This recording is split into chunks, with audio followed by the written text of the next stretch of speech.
Tonight, we're not here to fix anything, not to understand everything, not to become someone better before you're allowed to rest.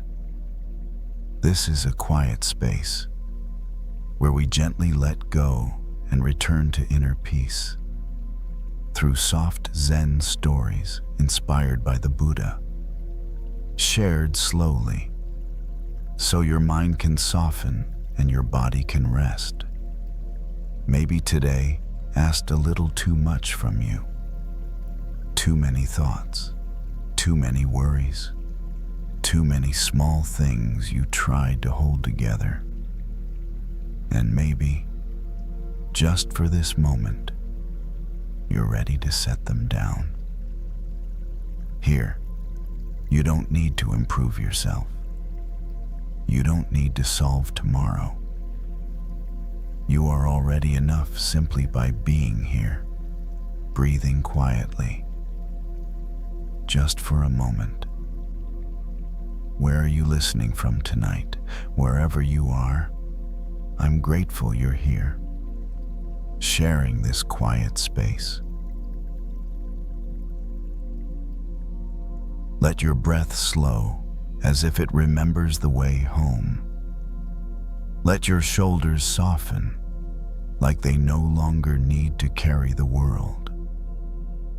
Tonight, we'll listen to a simple story. A story from ordinary life, carrying a small thread of Zen and Buddhist wisdom. Not to give you more to think about, but to help you loosen your grip. Because suffering rarely ends by force. It softens when we stop holding it so tightly. There's nothing to rush, nothing to achieve, only a gentle drifting into rest, into stillness. Whether you stay awake or slowly fall asleep, this moment is already enough. And now, we begin tonight's journey with these Zen stories. Some endings aren't loud. There's no clear goodbye, no door slamming shut. Just an ordinary evening when you suddenly realize you've been standing in a doorway for too long, and behind you, a door has already closed quietly. Ben sat alone in the office. Most of the overhead lights were off now, leaving only the dim glow of his laptop screen and a small desk lamp tucked into the corner. Outside the glass wall, the city still held a few scattered lights, but they were thinning.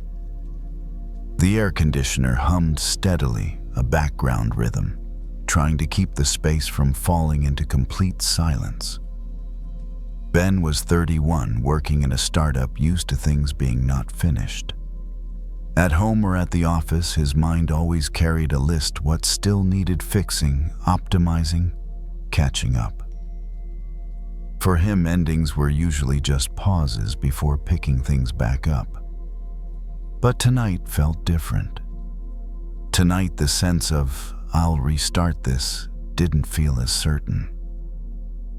On the screen was a short email, not many words, not rude, not dramatic, just a polite notice that the partner was pulling out.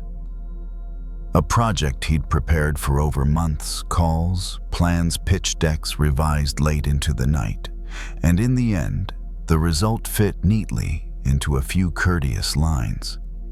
Ben had read the email many times. Each time his brain automatically searched for a crack. Maybe they'd change their mind, maybe he could persuade them, maybe he could revise the proposal. He was used to reopening doors that seemed closed. In the past, sometimes it worked. But some doors don't close because of a lack of effort. They close because the timing has shifted. He placed both hands on the keyboard as if typing a few lines could reverse everything. His fingers hovered, then stopped. He noticed the tension in his wrists, in his jaw too. A familiar bracing, like preparing for an argument or a final sprint. He let out a breath slower than usual, not because he was trying to calm down, just because his body was tired of staying ready to fight. Ben looked around the office. On the wall, a whiteboard filled with arrows, boxes, and half-erased notes. On the corner of the desk, an old coffee cup, the ice long melted. Everything looked like a place still in motion, even though the only person left was sitting still. He thought about the idea of a closed door. It sounded like a comforting phrase people used to soften disappointment. But tonight, it wasn't a phrase. It was physical. Like placing your hand on a doorknob, trying to turn it and realizing the lock is set. You can turn it again. You can knock. But the other side stays silent. What exhausted Ben wasn't losing the opportunity itself. It was the fact that his mind kept running, as if the opportunity were still in his hands. With each loop of thought, another version appeared. If only I'd sent the email earlier. If only I'd chosen different words. If only I hadn't missed that call. Those if onlys felt like standing in front of a closed door, blaming yourself for not stepping through in time. Ben rested a hand on the laptop lid. It was slightly warm. He didn't close it right away. He just kept his hand there, noticing a simple truth tonight. There might be nothing left to fix immediately, not because he had failed, but because the situation had changed shape. He stood and walked toward the glass wall. The city outside looked blurrier now. Distant lights made everything feel like it was drifting. Ben rested his forehead lightly against the cold glass, then stepped back. The chill pulled him into the present like a quiet reminder. I'm here, right now, in a silent room. He returned to the desk and sat down. This time he didn't open another tab. He didn't search for more data. He read the email once more, then let the cursor sit still. His hand rested on the trackpad, but didn't move. There was a very small moment, almost invisible from the outside, when Ben allowed himself not to know the next step. Not knowing didn't mean giving up. It meant that for the first time in months, he didn't have to force the future to be clear in the middle of the night. He closed the laptop. The soft click echoed quietly through the office. Not a slam, just the sound of something being set down.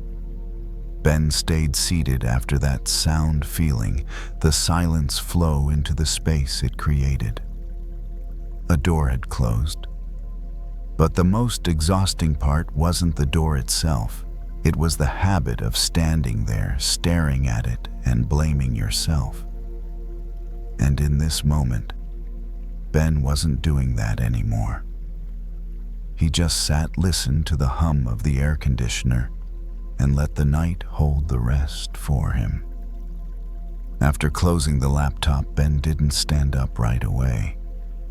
He stayed seated in the dimmer room, as if his body needed a buffer between running and stopped. The air conditioner kept humming unchanged, a steady background rhythm that kept the space from feeling too empty.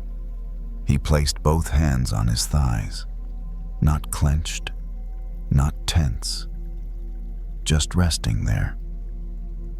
It felt strange having hands that didn't need to be ready for the next task, but it also felt light, like setting down something he'd been carrying for too long. Ben stood up and turned off the desk lamp. The office sank into softer light enough to move around without seeing every detail clearly. The writing on the whiteboard faded into pale shapes. He didn't erase anything. There was no need. Those ideas had already done their work in that phase. He put on his jacket and stepped into the hallway. The office door closed behind him without a loud sound. Just the ordinary noise of a door being shut at the right time. Ben paused for a second, rested his hand on the handle, then walked away. He didn't look back. The hallway was quiet. Motion sensor lights turned on as he passed, then dimmed again behind him. Each section lit up, then faded, as if the building itself were guiding him into a different part of itself. Not fast, not slow. Outside, the night air was cool. Ben breathed in, then out. This breath wasn't cut short. No thoughts interrupted it. Just the breath of someone who had just stepped out of a closed room. He walked to the parking lot. The pavement reflected the lights in soft patches. Few cars, little noise. Ben opened his car door and sat down, but didn't start the engine yet. His hand rested on the steering wheel, feeling its familiar surface. A thought passed through him. If I don't keep going down the old path, where do I go next? But the question didn't tighten his chest like before. It was there, light, not demanding an answer right away. Like another room waiting, one that didn't need to be opened tonight. Ben started the car. The engine vibrated briefly, then settled. He drove out of the lot more slowly than usual. Not because he was tired, but because there was nothing he needed to chase right now. Traffic lights changed. The city at night unfolded in small sections. Ben didn't think about strategy, didn't think about emails, didn't think about proving anything. He let the road reveal itself piece by piece, just enough to drive. Some doors, when they close, don't immediately reveal another door in front of you. They create an empty space instead. And that space isn't always a loss. Sometimes it's the room you need to realize how cramped you've been standing for a long time. The car turned onto a familiar street. Porch lights glowed at a few houses. Ben slowed down and parked in front of his place. He turned off the engine and sat for a moment longer. Not out of regret, just because his body liked this slower rhythm. He went inside and turned on a small light. The space was quiet. Nothing needed fixing. Nothing was waiting to be finished. Ben set his keys on the table and hung his jacket on the hook. Small, ordinary movements, but they carried the feeling of coming home. He stood in the living room for a bit. Didn't turn on the TV. Didn't check his phone. Just stood there, letting the silence spread. Maybe tomorrow he'd think about a different direction. Maybe another door would appear. Or maybe not yet. But tonight he didn't need to open any new doors. One had already closed, and he had stepped away from its threshold. Ben turned off the lights and walked toward the bedroom. The night didn't ask him to know where he was going next. It only asked him to rest inside the new space that had quietly opened the space of not having to push anymore. Some words, when left unsaid, begin to speak inside us again and again. Not to be heard, but to be carried. And sometimes what exhausts us isn't that the other person doesn't understand, but that we've been carrying those unspoken words for far too long. Lila was 55, a volunteer at an end-of-life care center. Her work required quiet presence, listening more than advising. She was used to unfinished sentences, to things left unsaid before time closed in. Maybe that was why that evening when she got home, she felt a familiar pull to write. She turned on the small desk lamp in her study. The soft yellow light fell onto a wooden desk worn smooth at one corner. Lila pulled out the chair, sat down, opened a drawer, and took out a blank sheet of paper. No title, no "Dear Someone," just a wide open space. She held the pen and paused for a few seconds. Her hand didn't shake. She just didn't touch the paper yet. Some things, even when they've been ready inside us for a long time, still need a moment of permission to come out. Then she began to write. Not in order, not carefully polished. Some sentences were short, others long.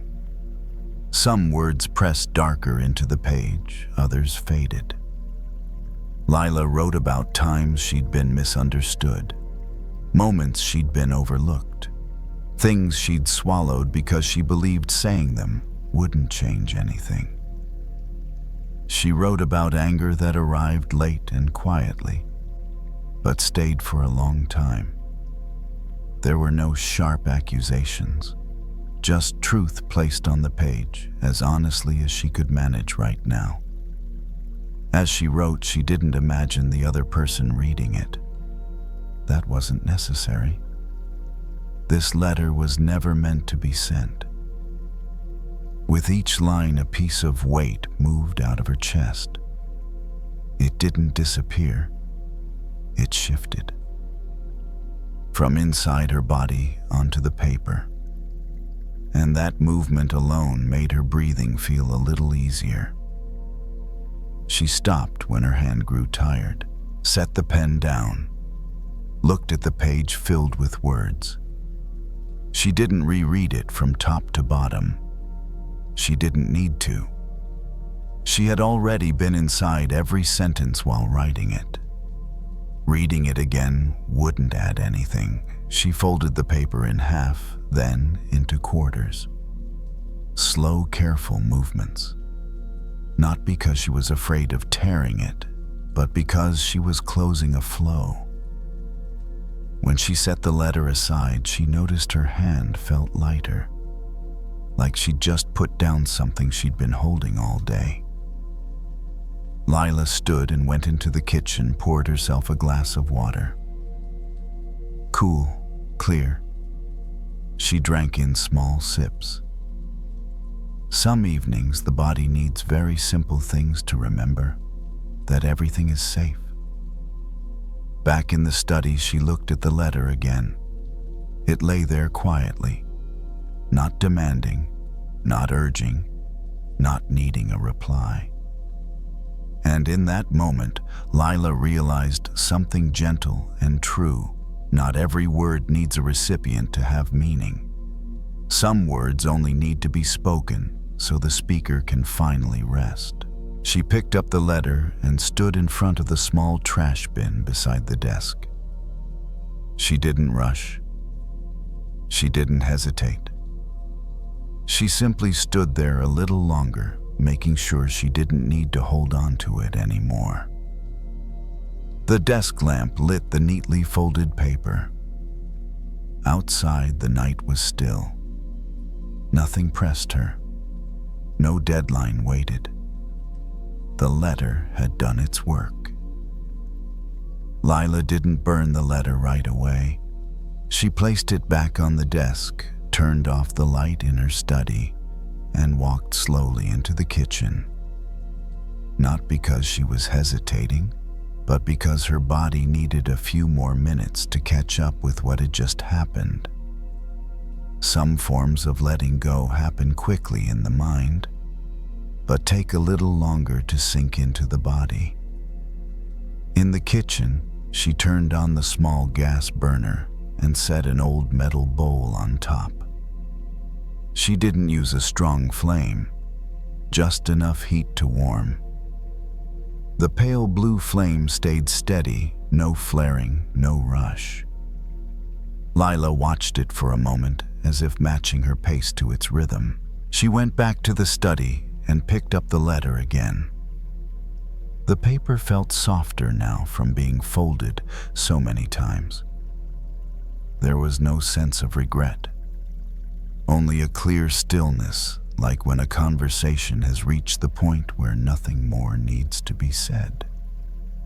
Lila tore the letter in half, then into 4 pieces, then 8.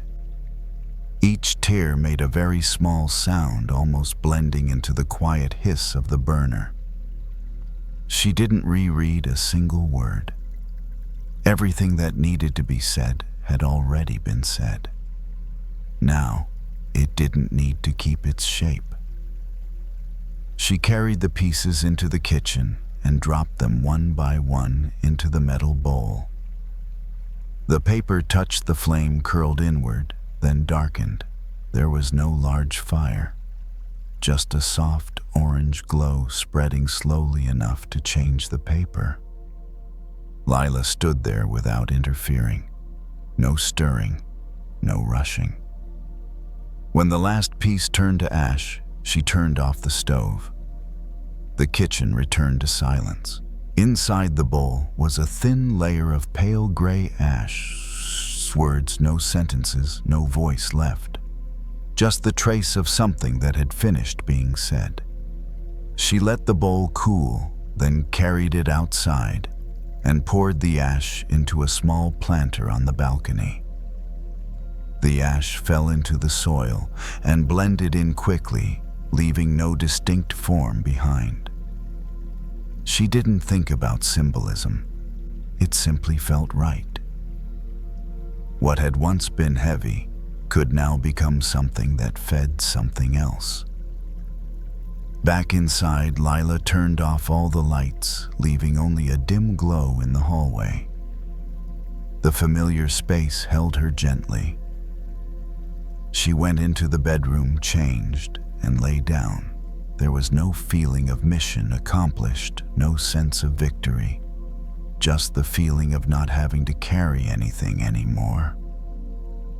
Her breathing slowed and evened out. Her chest no longer felt tight like it had earlier in the evening. There were no sentences in her mind waiting to be written, no responses being prepared. A kind of emptiness appeared, but it wasn't cold. It felt like a room that had just been cleaned, carrying the faintest trace of freshness. Lila thought of the people she met through her work.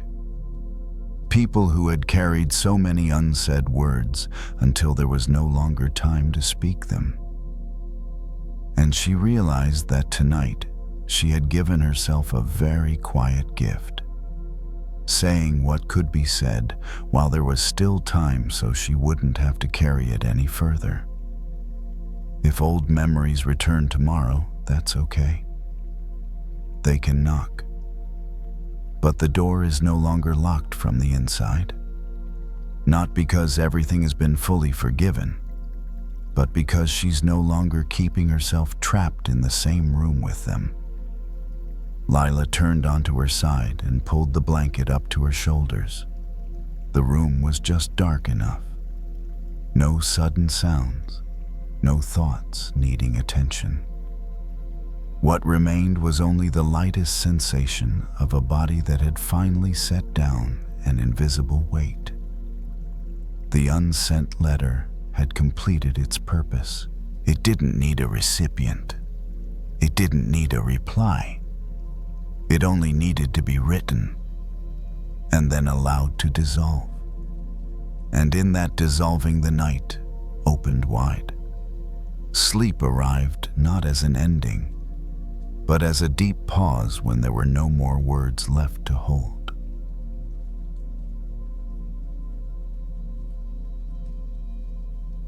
Henry paused on the porch before sitting down, as if checking whether the night was settled enough to hold him. The wooden boards were cool beneath his bare feet.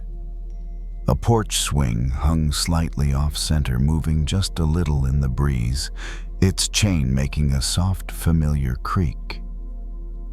Somewhere beyond the yard, crickets kept time without hurry. He lowered himself onto the swing and let it take his weight. The motion was gentle, almost accidental. Back and forth, back and forth. Not enough to call it rocking, just enough to feel carried. Henry was 58 and recently retired from the military. For most of his adult life, his days had been planned down to the minute. Wake times, briefings, objectives, even rest had been scheduled. Now, for the first time in decades, there was space. Long unmarked stretches of it. People had congratulated him, told him he'd earned this, asked what he was going to do next. Henry never quite knew how to answer. He had expected retirement to feel like relief, and sometimes it did. But more often, it felt like standing in shallow water, searching for something deeper without knowing where to swim. He wasn't unhappy. He just felt restless, as if peace were nearby but just out of reach. The swing creaked again as Henry shifted his weight. He rested his hands on his thighs and looked out at the dark yard. The grass moved slightly in the breeze, each blade responding in its own small way. The air smelled like damp earth and old wood. Earlier that evening, he had found himself pacing the house, moving from room to room without purpose. He'd opened the fridge, then closed it, picked up his phone, then set it back down. The habits of motion were still there, even when there was nothing left to complete. Henry had spent years believing happiness was something you arrived at, a point on the map, a reward at the end of enough effort. He had chased it in promotions, in achievements, in the quiet pride of being useful. And now that the chasing had stopped, the question lingered. Why doesn't it feel the way I thought it would? He leaned his head back against the porch post and let his eyes rest on the dark sky. Clouds moved slowly across it, thinning and thickening, revealing stars and then covering them again. Nothing dramatic, just steady change. Henry remembered a story someone had told him once long ago during a quiet watch. A simple story, almost a joke. A fish swimming from place to place, asking everyone it met where to find the ocean. The other fish looked at it strangely and said, "This is the ocean." And the fish replied, "No, this is water. I'm looking for the ocean." At the time, Henry had laughed and moved on. Tonight, the story returned with a different weight. He thought about how often he'd treated happiness the same way, always just ahead, just beyond the next assignment, the next chapter, the next version of himself. He had been swimming in it, perhaps without ever noticing. The swing continued its quiet motion. Henry felt his breathing begin to match it. In, out. No effort required. His shoulders dropped slightly, a small release he hadn't asked for. He noticed how the night held everything without comment. The sounds, the dark, the slow movement of air. Nothing was trying to improve him. Nothing was asking him to be more than he was right now. Henry realized how deeply he had believed that peace required a different set of circumstances. Less noise, fewer questions, a clearer sense of direction. And yet sitting here, he couldn't point to anything missing. The porch light cast a warm circle around him, leaving the rest of the yard in shadow. The boundary felt kind, not limiting. Enough light to sit, enough darkness to rest his eyes. He thought about all the times he had postponed contentment. After this tour, after this promotion, after I finally slowed down. Each time the finish line had moved a little further out. What if the ocean wasn't somewhere else? What if it was the very thing he had been moving through all along? The thought didn't feel exciting. It felt quiet, almost obvious. The kind of realization that doesn't change anything on the outside, but loosens something on the inside. Henry placed his feet flat on the porch and let the swing slow to a stop. The night didn't rush him. It didn't need him to arrive anywhere. He sat there breathing, listening, feeling the simple fact of being held by the moment. Not searching, not reaching, just floating. And for the first time since retiring, the restlessness eased, not because it had been answered, but because it no longer needed to be. Henry let the swing come to rest and stayed there anyway, as if the movement had simply shifted inward. The night felt settled now, the kind of quiet that doesn't feel empty, only complete. The crickets kept their rhythm. The air moved when it needed to, and then grew still again. He noticed how different his body felt when he stopped scanning for what was next. His chest wasn't tight anymore. His jaw rested easily. Even the small ache in his lower back felt neutral, like something that didn't need to be fixed right now. For most of his life, Henry had trusted effort, motion, progress. Those things had carried him far, and he didn't resent them, but sitting on the porch, surrounded by the simple sounds of the night, he realized effort had also trained him to overlook what didn't require earning. Peace, it turned out, didn't announce itself. It didn't arrive with a sense of accomplishment. It felt more like permission, the permission to stop swimming for a moment and notice the water already holding you. Henry rested his hands loosely on his thighs and closed his eyes. Not to think, just to feel. The weight of his body on the swing, the steady ground beneath the porch, the air entering his lungs and leaving again without being asked. The story of the fish returned softer this time. The fish hadn't been foolish. It had been sincere. It simply hadn't known how to recognize the ocean because it had never experienced anything else. The search had made sense until it didn't. Henry smiled faintly at that. He had been sincere too. He had done what he knew how to do.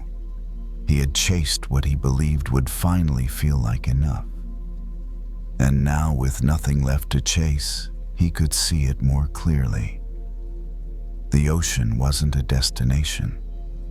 It was a condition. It was the space that allowed everything else to move. The quiet support underneath effort, underneath struggle, underneath even the search itself. It had been present during every assignment, every long night, every question about what came next. Henry hadn't missed it. He just hadn't needed to notice it before. The porch light hummed softly above him. A cloud slid across the stars, dimming them, and then letting them reappear.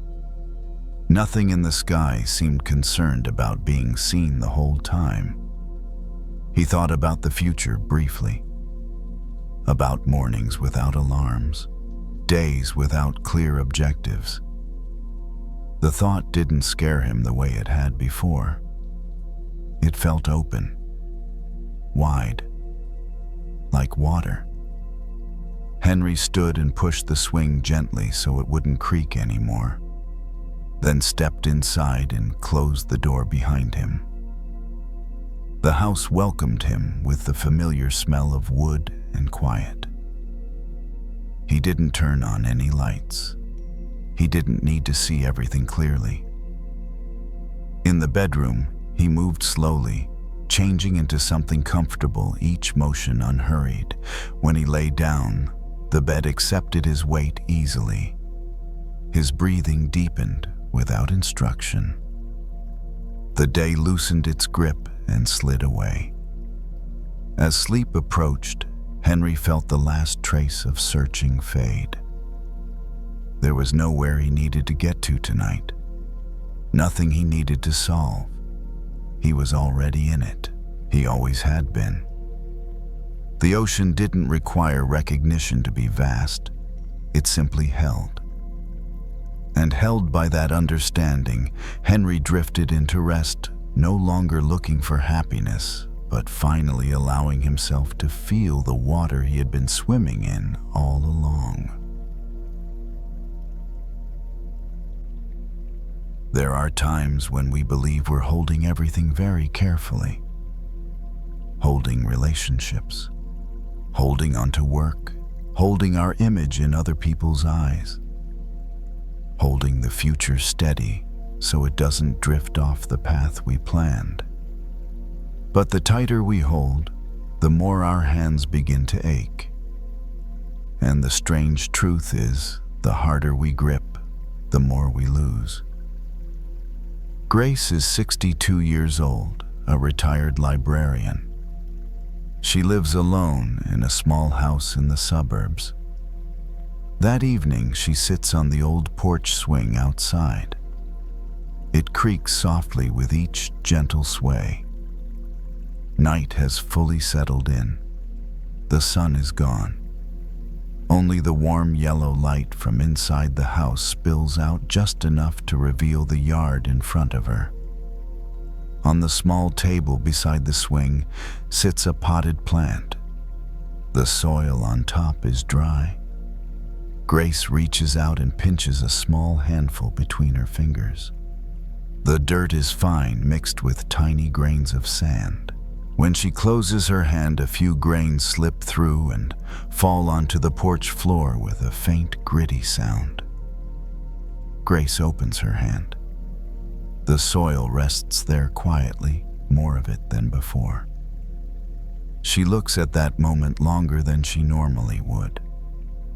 Not because it's special, just because it matches the feeling she's been carrying inside for months now. Since retiring, Grace has had more time. But with that time have come uninvited thoughts. Am I still useful?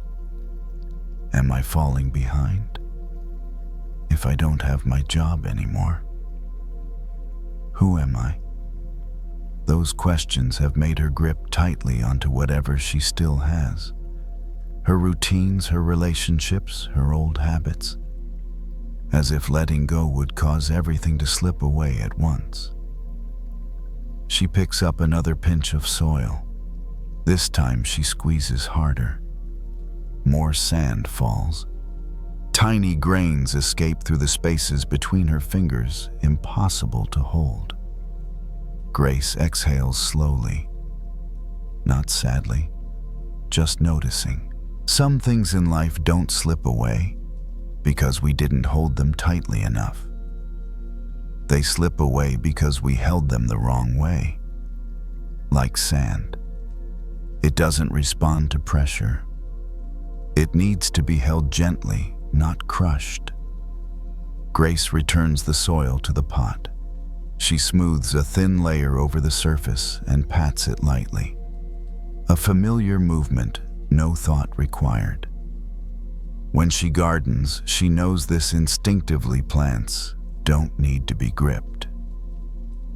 They need space.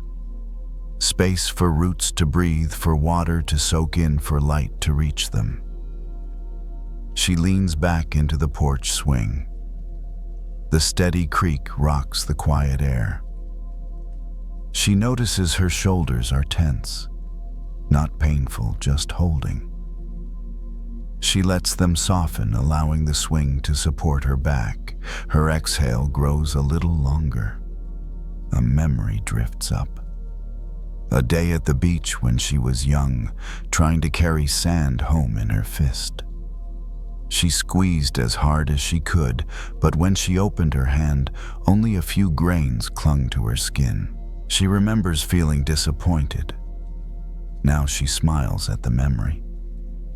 Sand was never meant to be taken. It was meant to be felt, and then left behind. Grace looks out at the dark yard. There's nothing she needs to guard. No one she needs to prove herself to. Just a quiet evening and someone relearning how to open her hand. If you're listening to this and recognize how tightly you've been holding things, plans, emotions, the future, that's okay. Many people do it out of fear of losing. But tonight you might not need to grip so hard. Maybe you don't lose things when you open your hand. Maybe you're tired because you've been holding on for too long. Grace lifts her hand in front of her and opens her palm. Not clenched, not stretched wide. Just open enough. A cool breeze passes over it, gentle, taking nothing away. She rests her hand on the arm of the swing. The soil stays in the pot. The sand stays on the porch. Nothing disappears when she stops squeezing. And in that very quiet moment, Grace understands some things. When held with gentleness, stay much longer than anything we try to grip tightly. Grace remains on the porch swing. The night has grown deeper, the air noticeably cooler. The daytime sounds have faded, leaving only a few distant, barely there noises, as if the whole neighborhood is slowing down together. She rests both hands on her thighs. Her palms are open, not stretched wide, not clenched, just open enough to rest. The swing moves gently, creaking in a steady rhythm.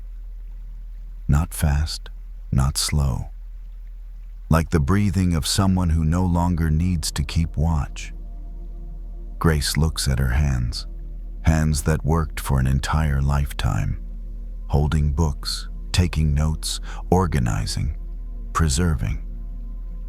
For a long time, she believed her value lived in what those hands could hold, keeping things in place, preventing disorder. But tonight, with her hands open, she doesn't feel loss. She feels light. A breeze passes by, not strong, not carrying anything away. It touches her skin, then moves on. Grace doesn't react by closing her hands. She lets the wind pass, like letting a thought pass, without needing to keep it. There are things in life we only realize never truly belong to us when we stop gripping them. They were only passing through, borrowing us for a moment, so they could be felt.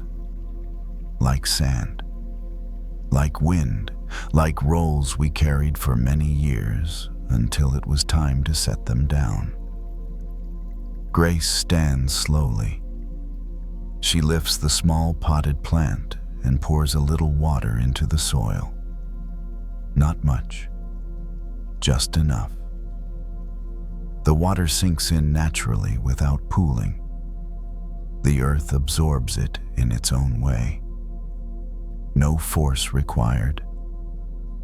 She places the plant back where it was, wipes her hands on the small towel hanging by the door. The cloth is soft. The movement is gentle.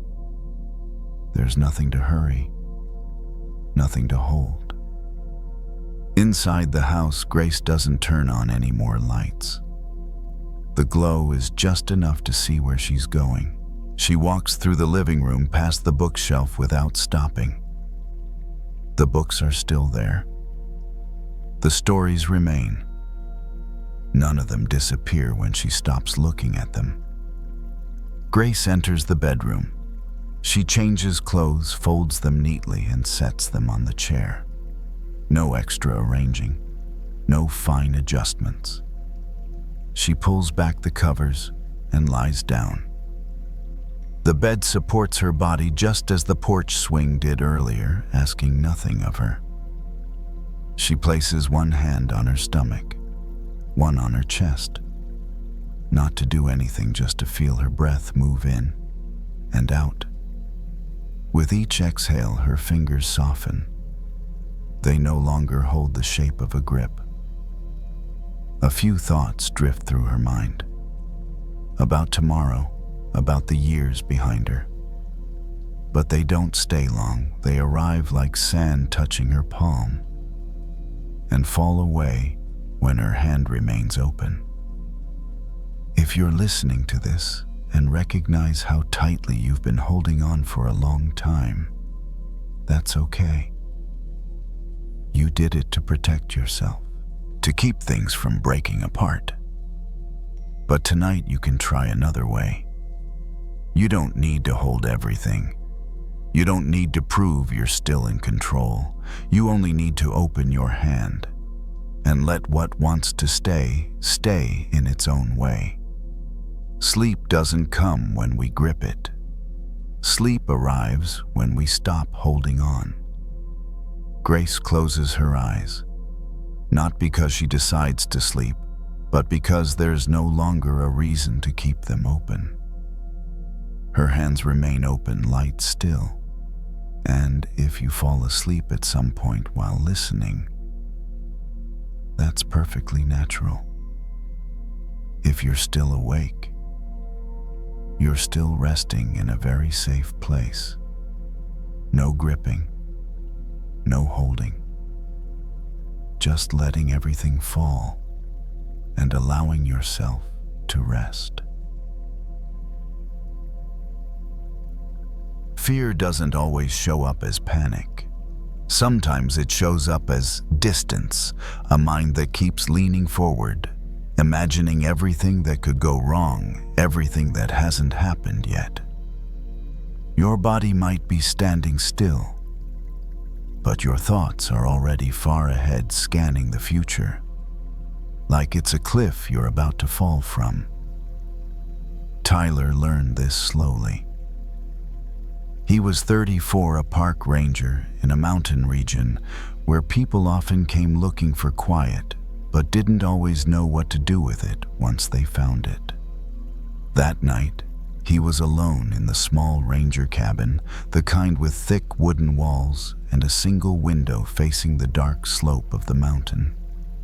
The wind moved through the trees outside, low and steady, not loud enough to be dramatic, just present.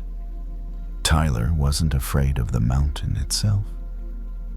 He'd hiked it in every season. He knew the trails, the loose rocks, the places where snow stayed longer than expected. What unsettled him wasn't the terrain, it was the stretch of unknown ahead of him. A transfer request he hadn't answered yet, a relationship that felt like it was quietly changing shape. A future that didn't look dangerous, but didn't look clear either. He sat at the small table, boots still on, jacket unzipped. His headlamp rested beside his hand. He picked it up, turned it on, and pointed it toward the floor. The beam cut a clean circle of light over the wooden boards. Everything beyond that circle stayed dark. Tyler noticed something he'd known for years, but had forgotten to apply to himself. When you're climbing in the dark, you don't look down the mountain. You don't look for the summit either. You look for the next place to put your foot. That's it. One step, then another. Fear has a way of convincing you to look everywhere except where you are. His thoughts kept pulling him forward. What if this choice closes the wrong door? What if I regret it? What if I don't see the danger coming? Each question widened the imagined drop in front of him. The future became a vast space with no edges, no markers, no handholds.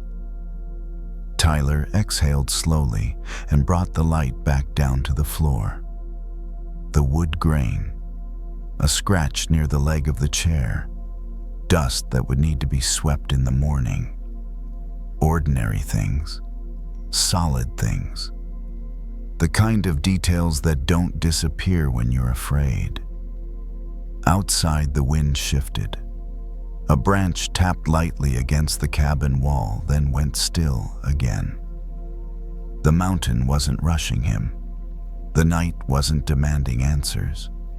He remembered his first winter climb years ago, how his instructor had stopped him mid-trail when Tyler froze staring down a steep slope. "Don't argue with the height," the man had said quietly. "Just place your foot." Back then it hadn't felt like wisdom. It had felt like survival. Now, sitting alone in the cabin, Tyler understood it differently. Fear wasn't asking him to solve his life. It was just asking for attention. And attention didn't mean obedience.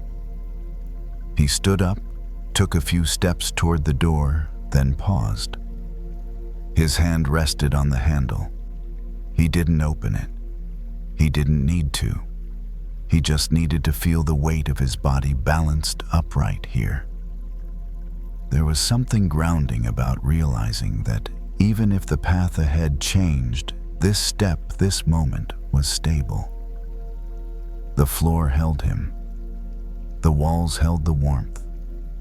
The night held everything else without explanation. Tyler turned off the headlamp and let the darkness return.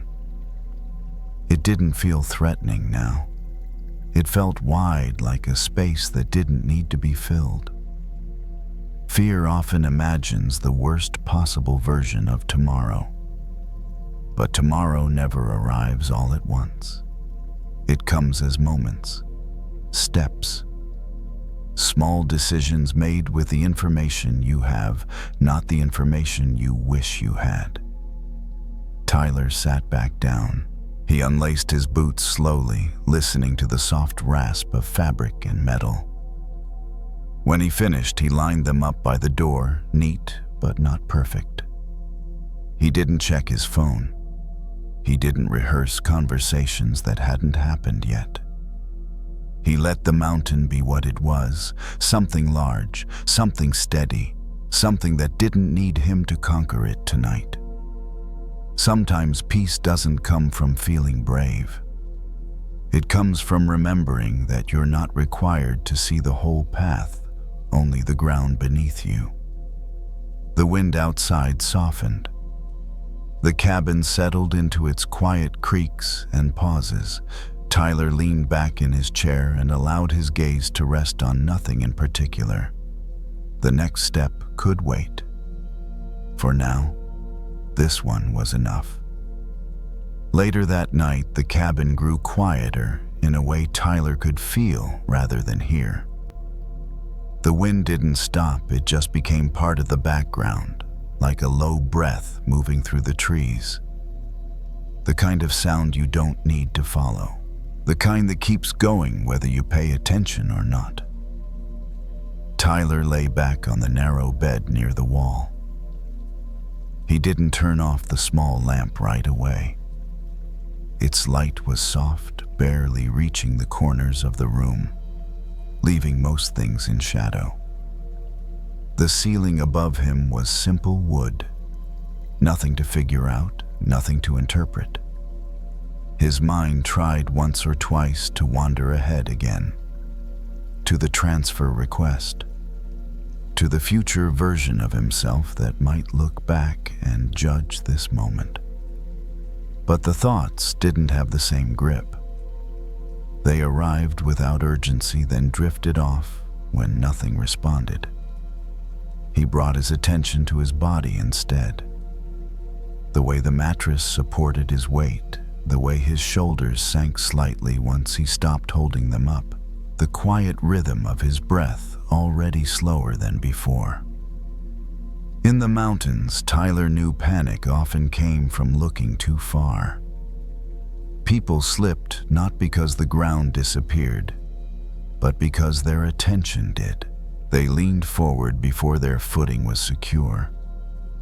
Fear works the same way in the mind. Tyler let that idea pass without holding on to it. He didn't need to turn it into ideas.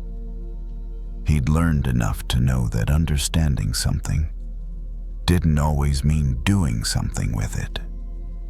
Outside, a distant animal call echoed once, then faded. It didn't trigger alarm. It was just another reminder that the night had its own movements, its own language, one that didn't ask for interpretation. Tyler reached over and turned off the lamp. Darkness filled the room, but not completely. There was still a thin outline of the window, a faint suggestion of trees beyond it. Enough to orient himself, enough to feel safe. He remembered how on night climbs, experienced climbers trusted their lights not to show the whole route, but to show enough.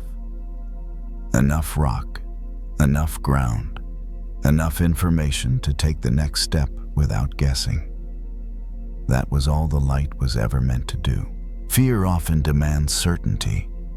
It wants guarantees, full maps, complete explanations. But the body doesn't need all that to rest. The body only needs to know that right now, it's not falling.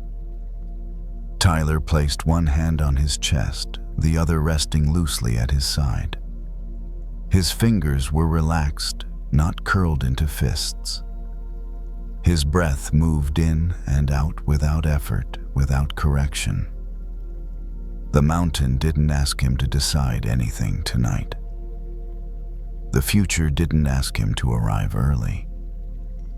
There was a quiet relief in realizing that uncertainty wasn't a threat. It was simply space. Space where things hadn't formed yet. Space that didn't need to be filled with fear. Tyler's thoughts grew less specific. They lost their sharp edges, becoming more like impressions than sentences. The idea of tomorrow softened. The need to resolve anything faded into the background. He didn't tell himself to sleep. He didn't tell himself to relax. He just stayed with the steady feeling of being held by the bed. Stayed with the sound of wind passing through branches. Stayed with the simple fact of being here now, without needing to move. At some point, the distinction between listening and drifting began to blur. His awareness widened, then thinned like a beam of light slowly dimming. The path ahead would still be there in the morning. The choices would still wait. For now there was no cliff, only solid ground beneath him, only one step already taken, and that was enough to let the night carry the rest.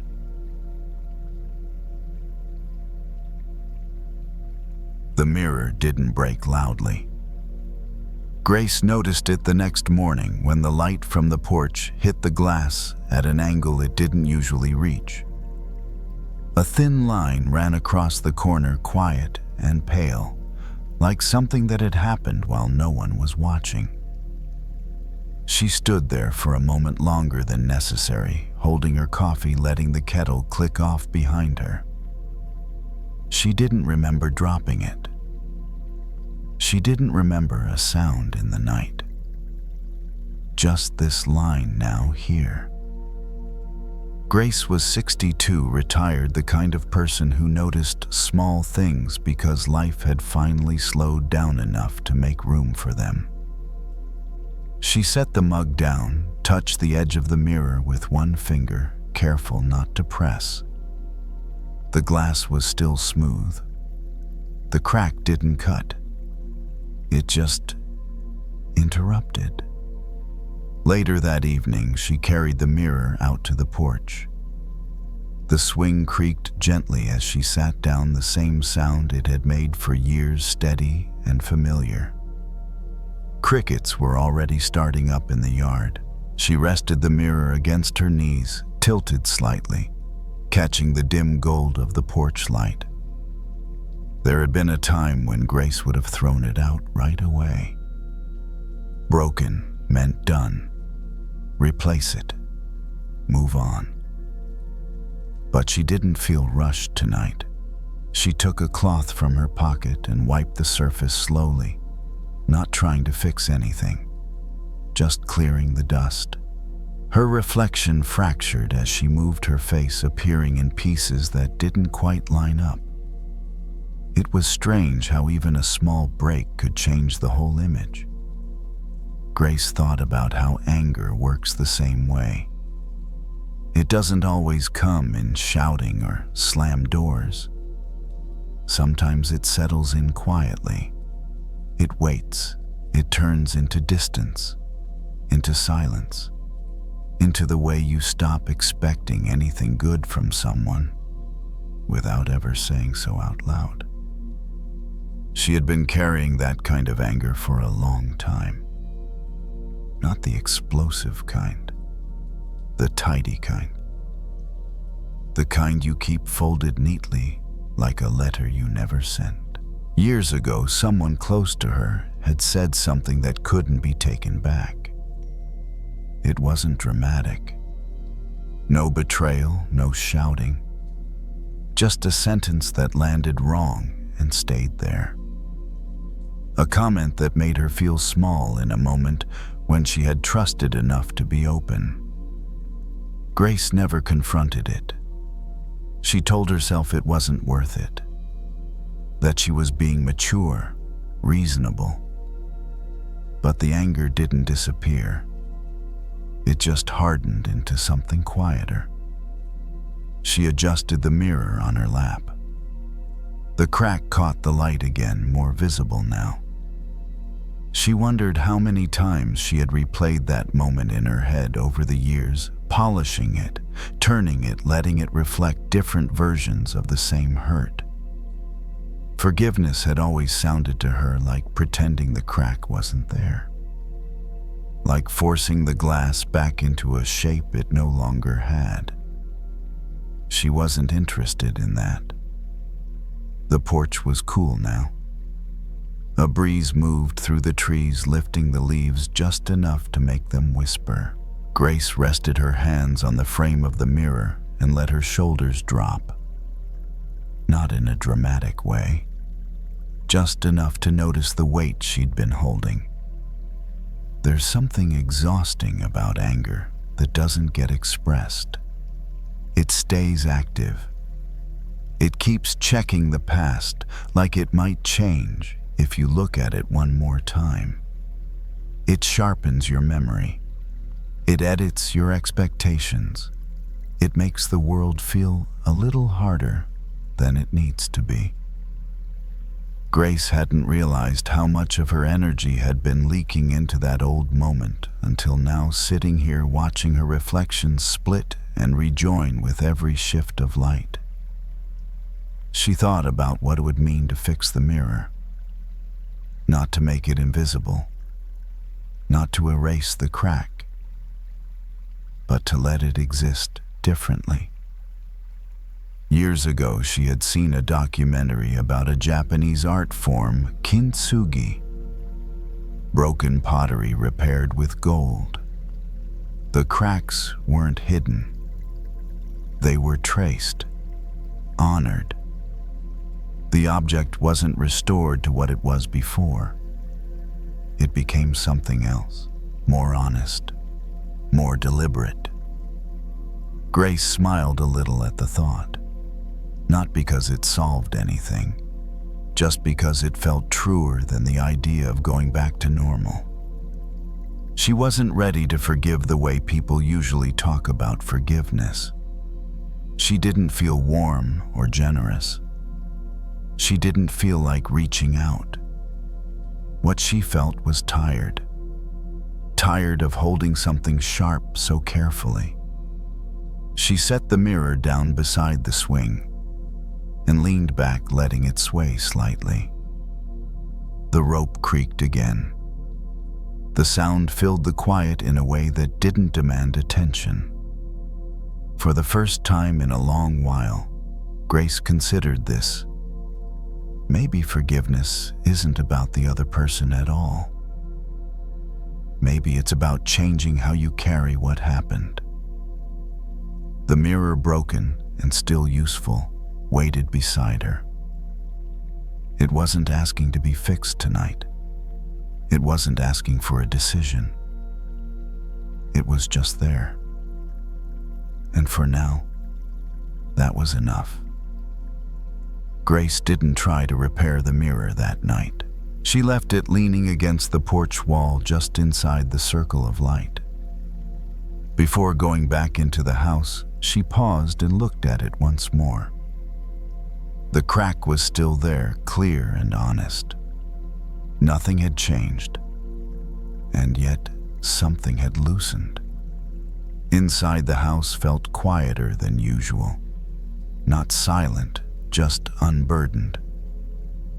Grace moved through the rooms without turning on extra lights. The familiar sounds followed her, the soft hum of the refrigerator, the faint tick of the hallway clock. Ordinary sounds, anchoring sounds. When she washed her hands at the sink, she noticed how warm the water felt against her skin. She let it run a second longer than necessary, watching it slip through her fingers and disappear down the drain. There was no rush to finish, no thought she needed to catch. Anger often convinces us that it's doing something useful, that it's protecting us, that if we keep it close, we won't be hurt again. But standing there, hands wet, shoulders relaxed, Grace could feel how heavy that protection had been, how much effort it took to keep it intact. She dried her hands, slowly folded the towel neatly, and set it back where it belonged. Small motions done without commentary. Her body seemed to know what to do before her mind tried to explain it. Later, lying in bed, Grace stared at the ceiling fan as it turned at its lowest setting. The air moved gently across her face. She didn't replay the old conversation tonight. She didn't rehearse a response she'd never send. The memory still existed somewhere inside her, but it no longer demanded center stage. That surprised her. Forgiveness, she realized, might not arrive as a decision. It might arrive as a quiet reduction. Less tension in the jaw, less replaying, less heat behind the eyes. Not gone, just less. The broken mirror stayed on the porch for days. Grace passed it every morning, every evening. Sometimes she caught her reflection in it, split by that thin line. Sometimes she didn't look at it at all. One afternoon, she brought out a small box from the hall closet. Inside were odds and ends she'd kept without knowing why: buttons, a loose earring, a tiny vial of gold-colored paint left over from a craft project years ago. She set the box down next to the mirror, then laughed softly at herself. Not today, she thought. There was no urgency to make it beautiful yet. What mattered more was that she had stopped seeing the crack as a failure. It was simply a record of pressure, of impact, of something that had met resistance and not fully broken. Grace rocked gently on the porch swing, eyes half closed. The air had cooled.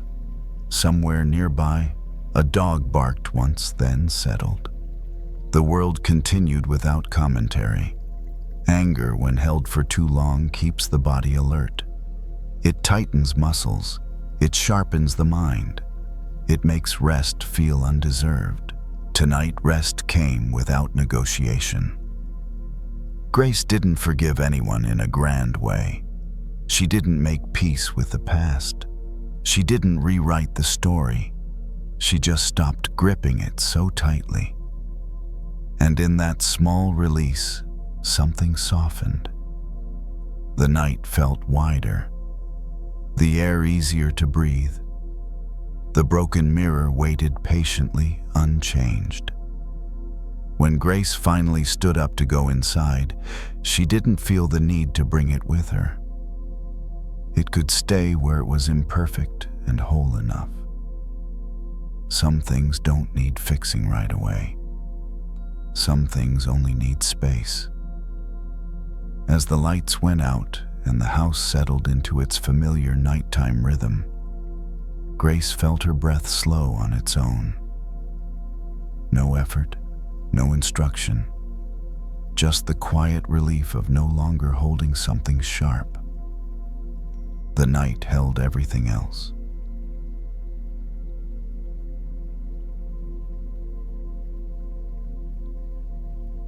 Some mornings don't arrive with energy. They arrive quietly, almost shy, like they're not sure if anyone is ready for them yet. Tyler was already awake when the light started to thin the darkness between the trees. He hadn't set an alarm. He rarely did on days like this. As a park ranger, his schedule shifted with the seasons, with weather, with things that didn't care much about clocks. That morning he stood on a narrow trail just before sunrise, hands tucked into the pockets of his jacket, breath visible for a moment and then gone. The forest was still. Not silent exactly, but waiting. The kind of quiet that feels full rather than empty. Tyler took a few slow steps forward, boots pressing into damp soil. Somewhere above him, a bird began to sing. Just one.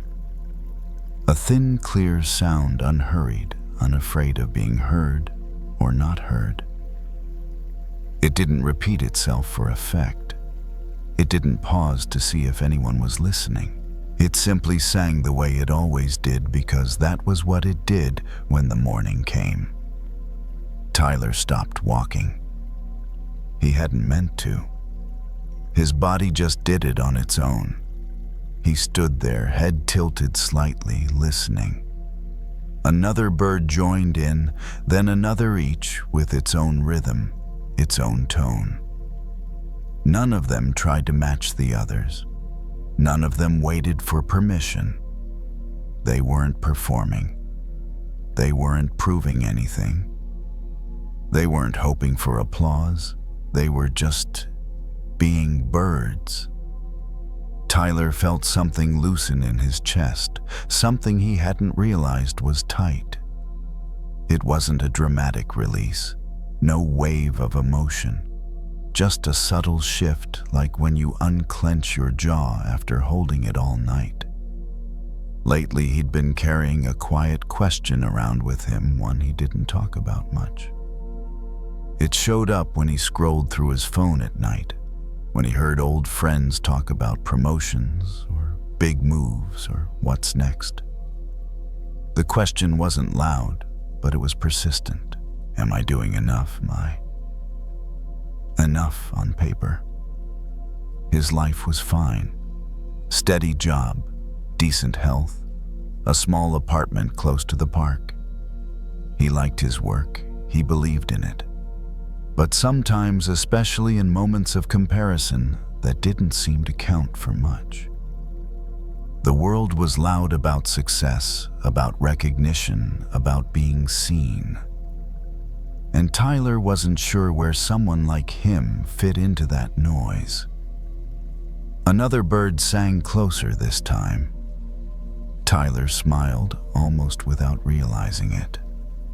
Not because the sound was impressive, but because it was honest. The bird wasn't trying to be louder than the rest of the forest. It wasn't trying to stand out.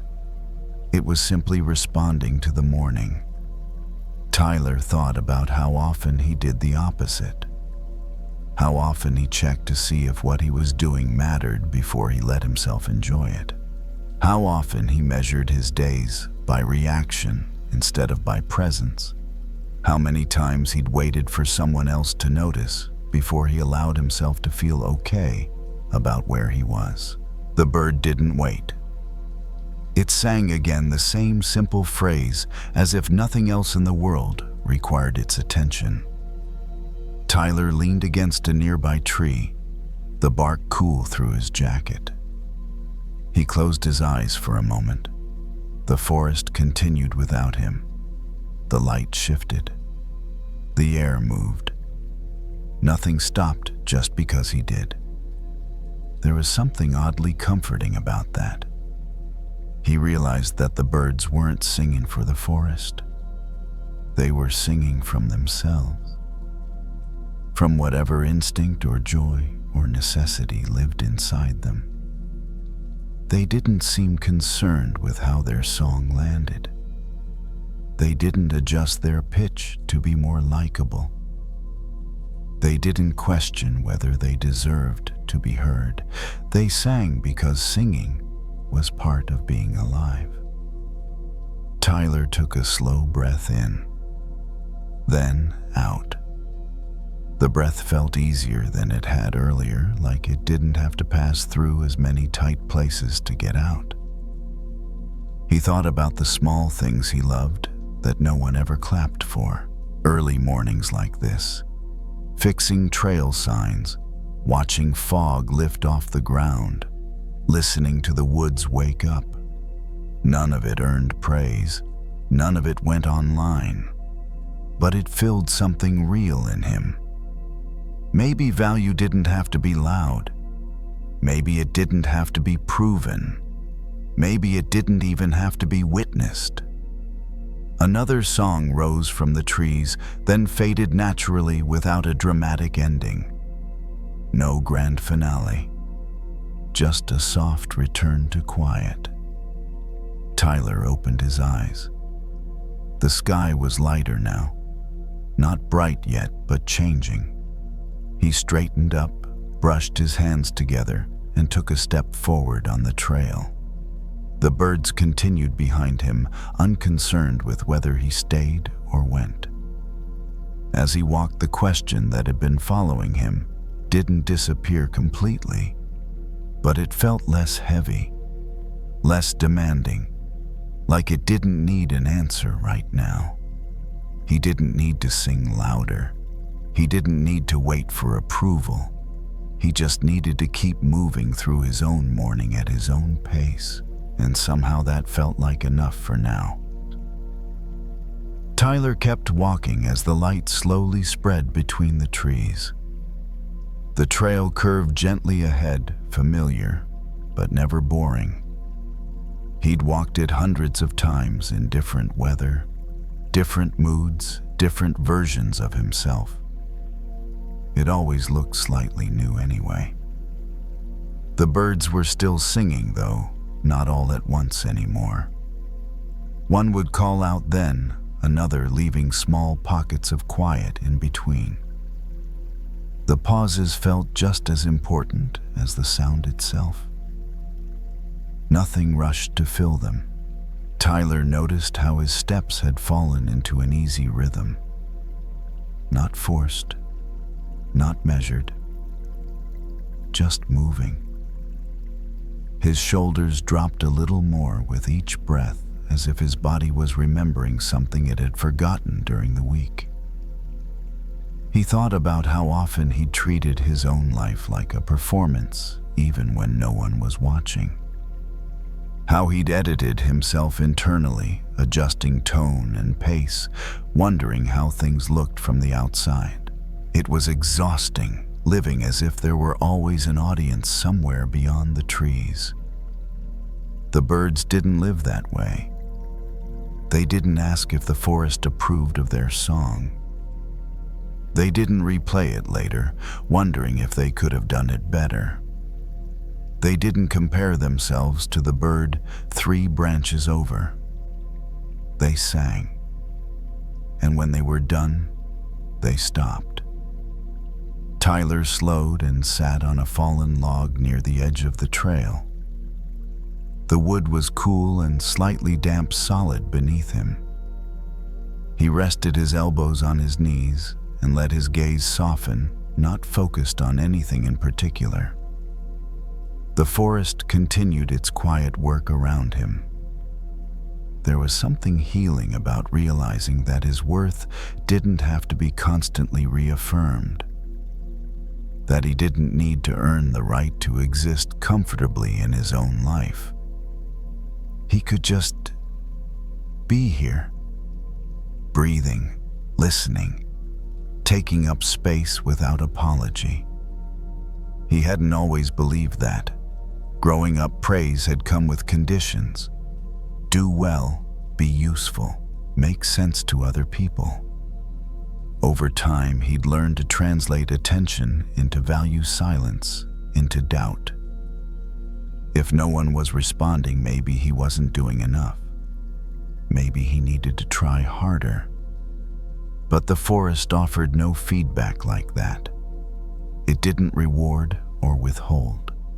It simply allowed everything to exist in its own way. Tall trees, small birds, quiet mornings, all of it counted. Tyler felt a small smile touch his face again. Not because he'd figured something out, but because he didn't feel the need to figure anything out anymore. The pressure to define himself softened the way fog lifts without being pushed. A bird landed on a nearby branch close enough for Tyler to hear the flutter of wings. It stayed for a moment, then lifted off again. No drama, no attachment, just motion.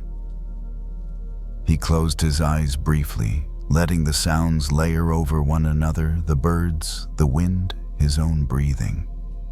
Each sound arrived, stayed, and moved on. None of them asked to be held. When he opened his eyes, the morning felt fully present now. Light had reached the forest floor. Colors had returned. Tyler stood brushing dirt from his hands and continued down the trail. As he walked, a thought surfaced, simple and unforced. Maybe I don't need to be seen to be real. It wasn't a declaration, just a quiet noticing. The birds kept singing behind him, not concerned with whether he remembered them later. They weren't building a case for their importance. They were living it moment by moment, without explanation. Tyler reached the point where the trail split. He paused, then chose the left path, the one that dipped slightly before rising again. He didn't analyze the choice. It just felt right. The forest held him as he moved forward. No spotlight, no applause, no judgment. Just the steady presence of something larger where every small voice had its place. By the time the trail opened up near the ranger station, the birds had quieted. The morning had moved on. Tyler felt ready to move with it. He didn't feel suddenly confident or transformed. He didn't feel certain about everything ahead. But he felt settled, like something inside him had found its natural pitch again. Not too loud, not too small, just true to itself. And that he realized was enough.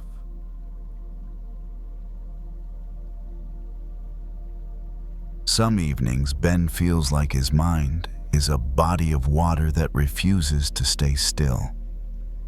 Not big waves, just small ripples, one after another, enough to keep him from seeing the bottom. And his familiar reflex almost immediately is to do something to smooth it out. Think more, organize more, check again. As if acting fast enough, precisely enough, will make the surface finally go quiet.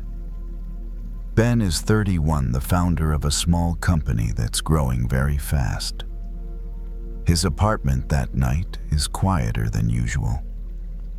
The living room light is dimmed. His laptop is closed, placed neatly on the coffee table like an object that has finished its job for the day. But Ben hasn't. He stands by the glass table, a cleaning cloth in his hand, slowly wiping away faint smudges he's already cleaned at least twice. The cloth makes a very soft sound against the glass, almost unnoticeable. Still, Ben keeps going, side to side, up and down, turning the cloth, as if making the surface clear enough might calm the thoughts in his head as well. While his hands repeat this familiar motion, his mind stays busy with unanswered questions. Was today's decision the right one? Should that email have been sent with a different tone? Is this growth sustainable or just temporary luck? There's something strange about overthinking. It rarely shows up as panic. It often arrives disguised as care, as responsibility, as wanting to do things well. Ben doesn't think he's anxious. He just thinks he's taking care of things, but his body knows otherwise. His shoulders are tight, his jaw slightly clenched, his breathing shorter than usual. He pauses and looks at the glass surface, now clean enough to reflect the light. In it, he sees his own reflection, soft, a little blurred, not sharp, not perfect. And a familiar thought appears: not enough, not clear enough, not solid enough, not calm enough. Ben keeps wiping, but the more he wipes, the more he notices new marks, not because the glass is dirtier, but because he's looking too closely. The harder he tries to smooth it out, the more tiny movements appear, the kind no one would normally notice. Like trying to iron the surface of a lake with a hot iron. Each touch doesn't flatten the water. It creates more movement spreading outward. He sets the cloth down on the table. It's only a brief moment, but long enough to realize he isn't standing there because the table is dirty. He's there because something in his mind is pushing him to intervene, to make everything okay right now, as if doing nothing would cause everything to slip out of control. Ben sits down on the sofa. He doesn't lean back right away. He just sits, elbows resting on his thighs, hands hanging loosely in the space between. A longer exhale escapes than he expects. Not a breath of relief, just the breath of a body tired from trying to keep the water calm all day. He looks around the room. Everything is still there. Nothing collapses when he stops cleaning the table. No email turns into a disaster. No decision becomes instantly wrong just because he stays still for a few extra seconds. The realization doesn't bring immediate ease, but it creates a very small opening. A pause between reflex and action. Maybe the problem isn't that the lake is too restless. Maybe it's that he won't let it settle on its own. Water, when it isn't stirred, has a natural way of returning to stillness. But that requires something Ben isn't used to: allowing time without control. He leans back this time and does nothing. No analyzing how he feels, no naming the state, just letting the quiet in the room spread. One thought drifts through, then another. He doesn't chase them. He doesn't push them away. He lets them come and go like small ripples that don't need to be flattened by hand. If you're listening and you recognize this habit of constantly intervening in your own mind, that's okay. You're not doing anything wrong. You're just using the same tool for every situation. But some bodies of water don't need ironing. They only need to be left alone. Ben stays seated. The glass table is no longer being wiped. And for the first time that evening, he notices this not all quiet has to be created. Some quiet appears when we stop interfering. Ben stays still on the sofa longer than he expects. Not because he decides to meditate or do anything special.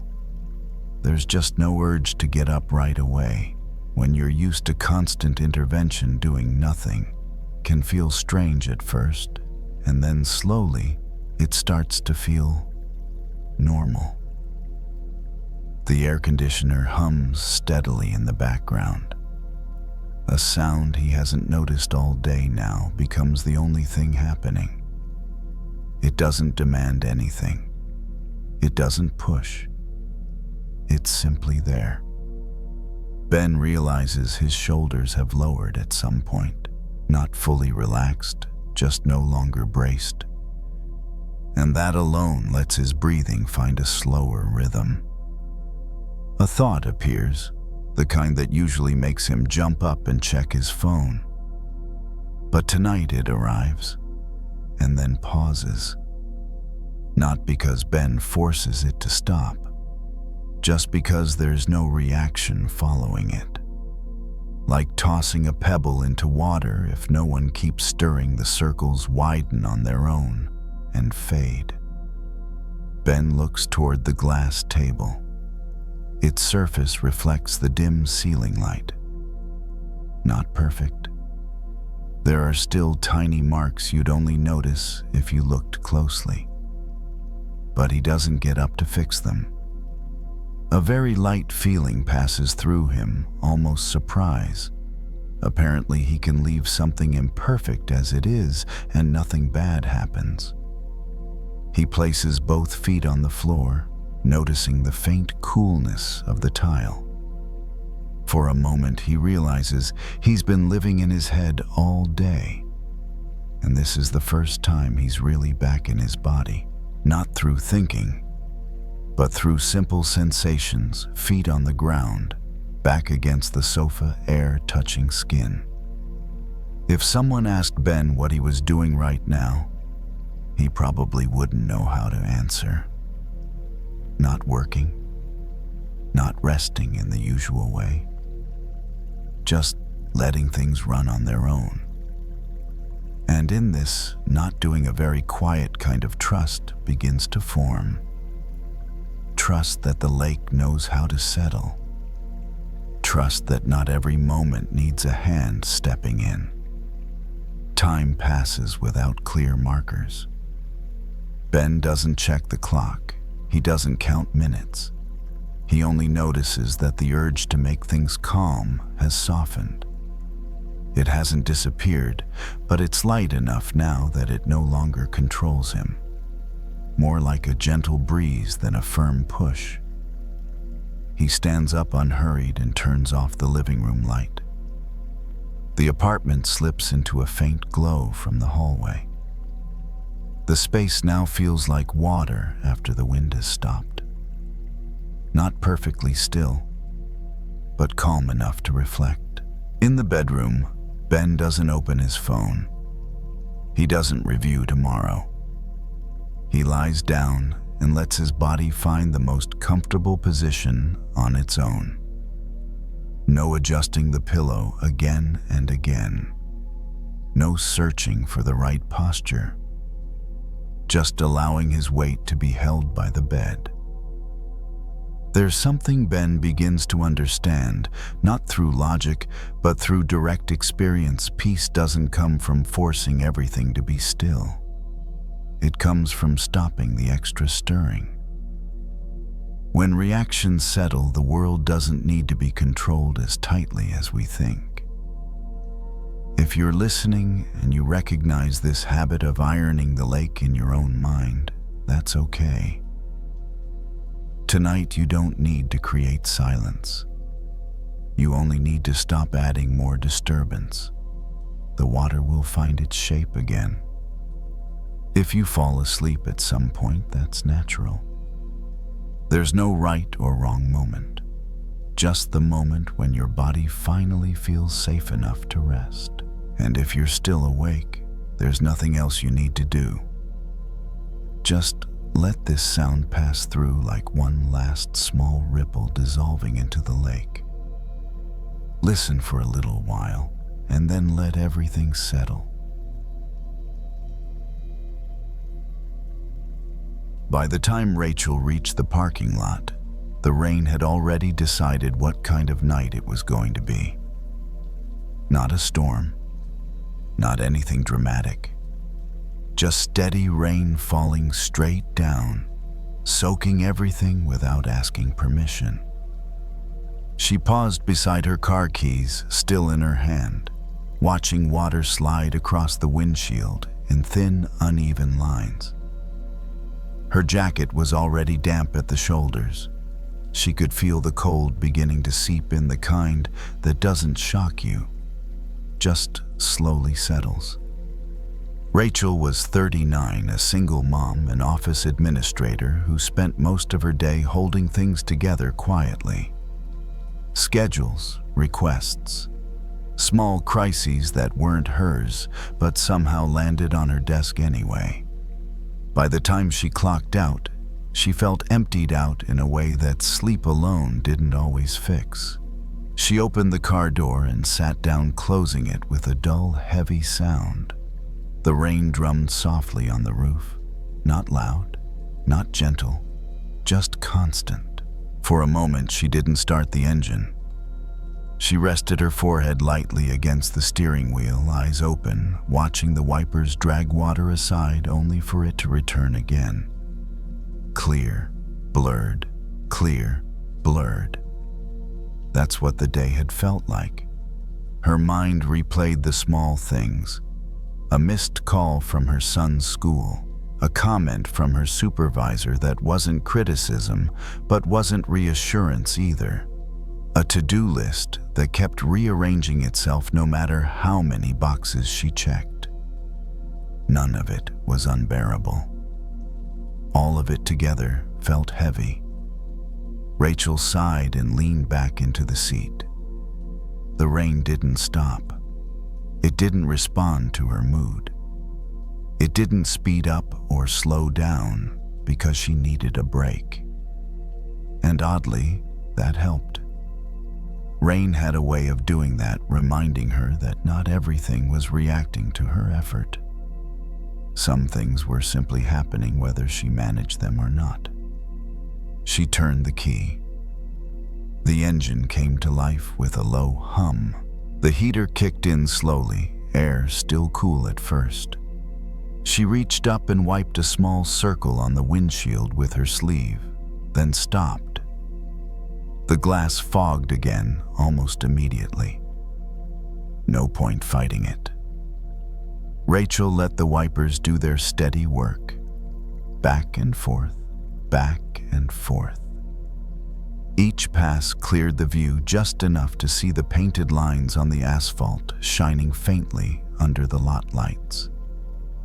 Driving home in the rain always made time stretch. Traffic slowed. Everyone moved more carefully. There was less urgency in the air, as if the world itself had decided to ease up. As she pulled out of the lot, Rachel noticed how the rain softened the edges of everything. Streetlights blurred into warm halos. Brake lights smeared into red reflections on the road. The usual sharpness of the city faded. She didn't have to see far ahead, just the car in front of her, just the curve of the road.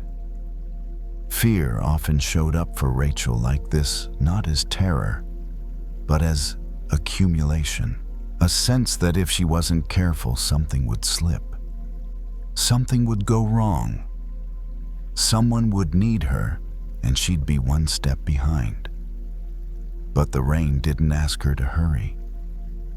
It soaked the road evenly, washing dust into the gutters, dulling the sharpness of the day. She remembered standing in rain as a kid, hating the wet clothes, loving the smell afterward. The way everything felt quieter once the rain passed. Rachel loosened her grip on the steering wheel. She hadn't noticed how tight it was until her hands relaxed. The car moved steadily forward. No skidding, no drama, just motion. The rain didn't fix anything. It didn't solve her problems. It didn't rearrange her responsibilities. But it changed the texture of the moment. And sometimes, that was enough. She turned onto her street windshield wipers, still keeping rhythm, and felt a small, unfamiliar sense of relief. Not because things were suddenly better, but because she wasn't fighting the weather anymore. The rain could fall. The road could be wet. Her day could be heavy, and she could still make it home. By the time Rachel pulled into her driveway, the rain had softened into something quieter. It still fell, but more patiently now, as if it had said what it needed to say and was content to keep going without attention. She turned off the engine and sat there for a moment, listening to the ticking sound of cooling metal. The rain tapping gently on the windshield. The house in front of her looked dim and familiar. One porch light glowing like it always did. Nothing about it promised answers. It just promised shelter. Rachel stepped out of the car and felt the wet ground beneath her shoes. The air smelled clean in a way it hadn't earlier, washed of dust and heat. She didn't rush. If her jacket got wetter, that was fine. It wasn't something she needed to fix right now. Inside, she kicked off her shoes by the door and hung her jacket on the back of a chair. A small puddle formed on the floor beneath it. She noticed it, then decided to leave it for later. The house was quiet, the kind of quiet that didn't feel empty, just paused. She moved through the living room, turning on a lamp instead of the overhead light. The softer glow made the space feel gentler, as if the day had loosened its grip the moment she walked in. She filled a glass with water, took a slow sip, then another. Rain had a way of doing this, not erasing what came before, but rinsing it. Letting the sharp edges dull, letting things settle where they landed instead of scattering them further. Rachel sat down on the couch and leaned back, listening to the distant sound of rain through the walls. It was muffled now, almost like a memory of sound rather than the thing itself. Her shoulders dropped a little, then a little more. The worries from earlier didn't disappear. They were still there somewhere. Tomorrow would still come with its questions. Her responsibilities hadn't changed shape just because it rained. But the fear that usually wrapped itself tightly around those thoughts had loosened. She noticed how fear often tried to rush her, to solve, to plan, to imagine outcomes before they arrived. It liked to stay ahead of time, as if being prepared meant being safe. But tonight, the rain had slowed everything down enough that rushing felt unnecessary. The future could wait outside like the rain itself. Present, but not pressing. Rachel closed her eyes for a moment. Not to escape, just to rest them. Her breath found its own rhythm, longer on the exhale, quieter on the inhale. She didn't adjust it. She didn't guide it. She let it be what it was. There was a strange comfort in realizing that change didn't always announce itself dramatically. Sometimes it came like rain, inconvenient, unwelcome, unavoidable, and then quietly did its work. The road outside had been dusty before. Tires kicked up grit, wind carried it everywhere. Now it lay darker, smoother, easier to drive on. The rain hadn't asked whether the dust wanted to leave. It just passed through. Rachel opened her eyes and looked around the room again. Everything was still where she left it. The couch, the lamp, the faint reflection in the window. But something inside her had shifted just enough to notice. She stood up, turned off the lamp, and let the room return to shadow. The house didn't need to be perfectly dry. The day didn't need to be perfectly understood. In the bedroom, she lay down without checking her phone, without rehearsing conversations or scanning tomorrow's list. The rain outside continued steady and unbothered. If fear was imagination reaching too far ahead, then peace, she realized, might be this allowing the moment to be exactly what it was, without adding more weight to it. The rain would stop when it stopped. The road would dry when it dried. Tomorrow would arrive when it arrived. For now, there was nothing she needed to outrun, nothing she needed to solve. Just the quiet work of letting the day be washed clean enough to rest. And as the rain carried the last of the dust away, Rachel let the night carry the rest.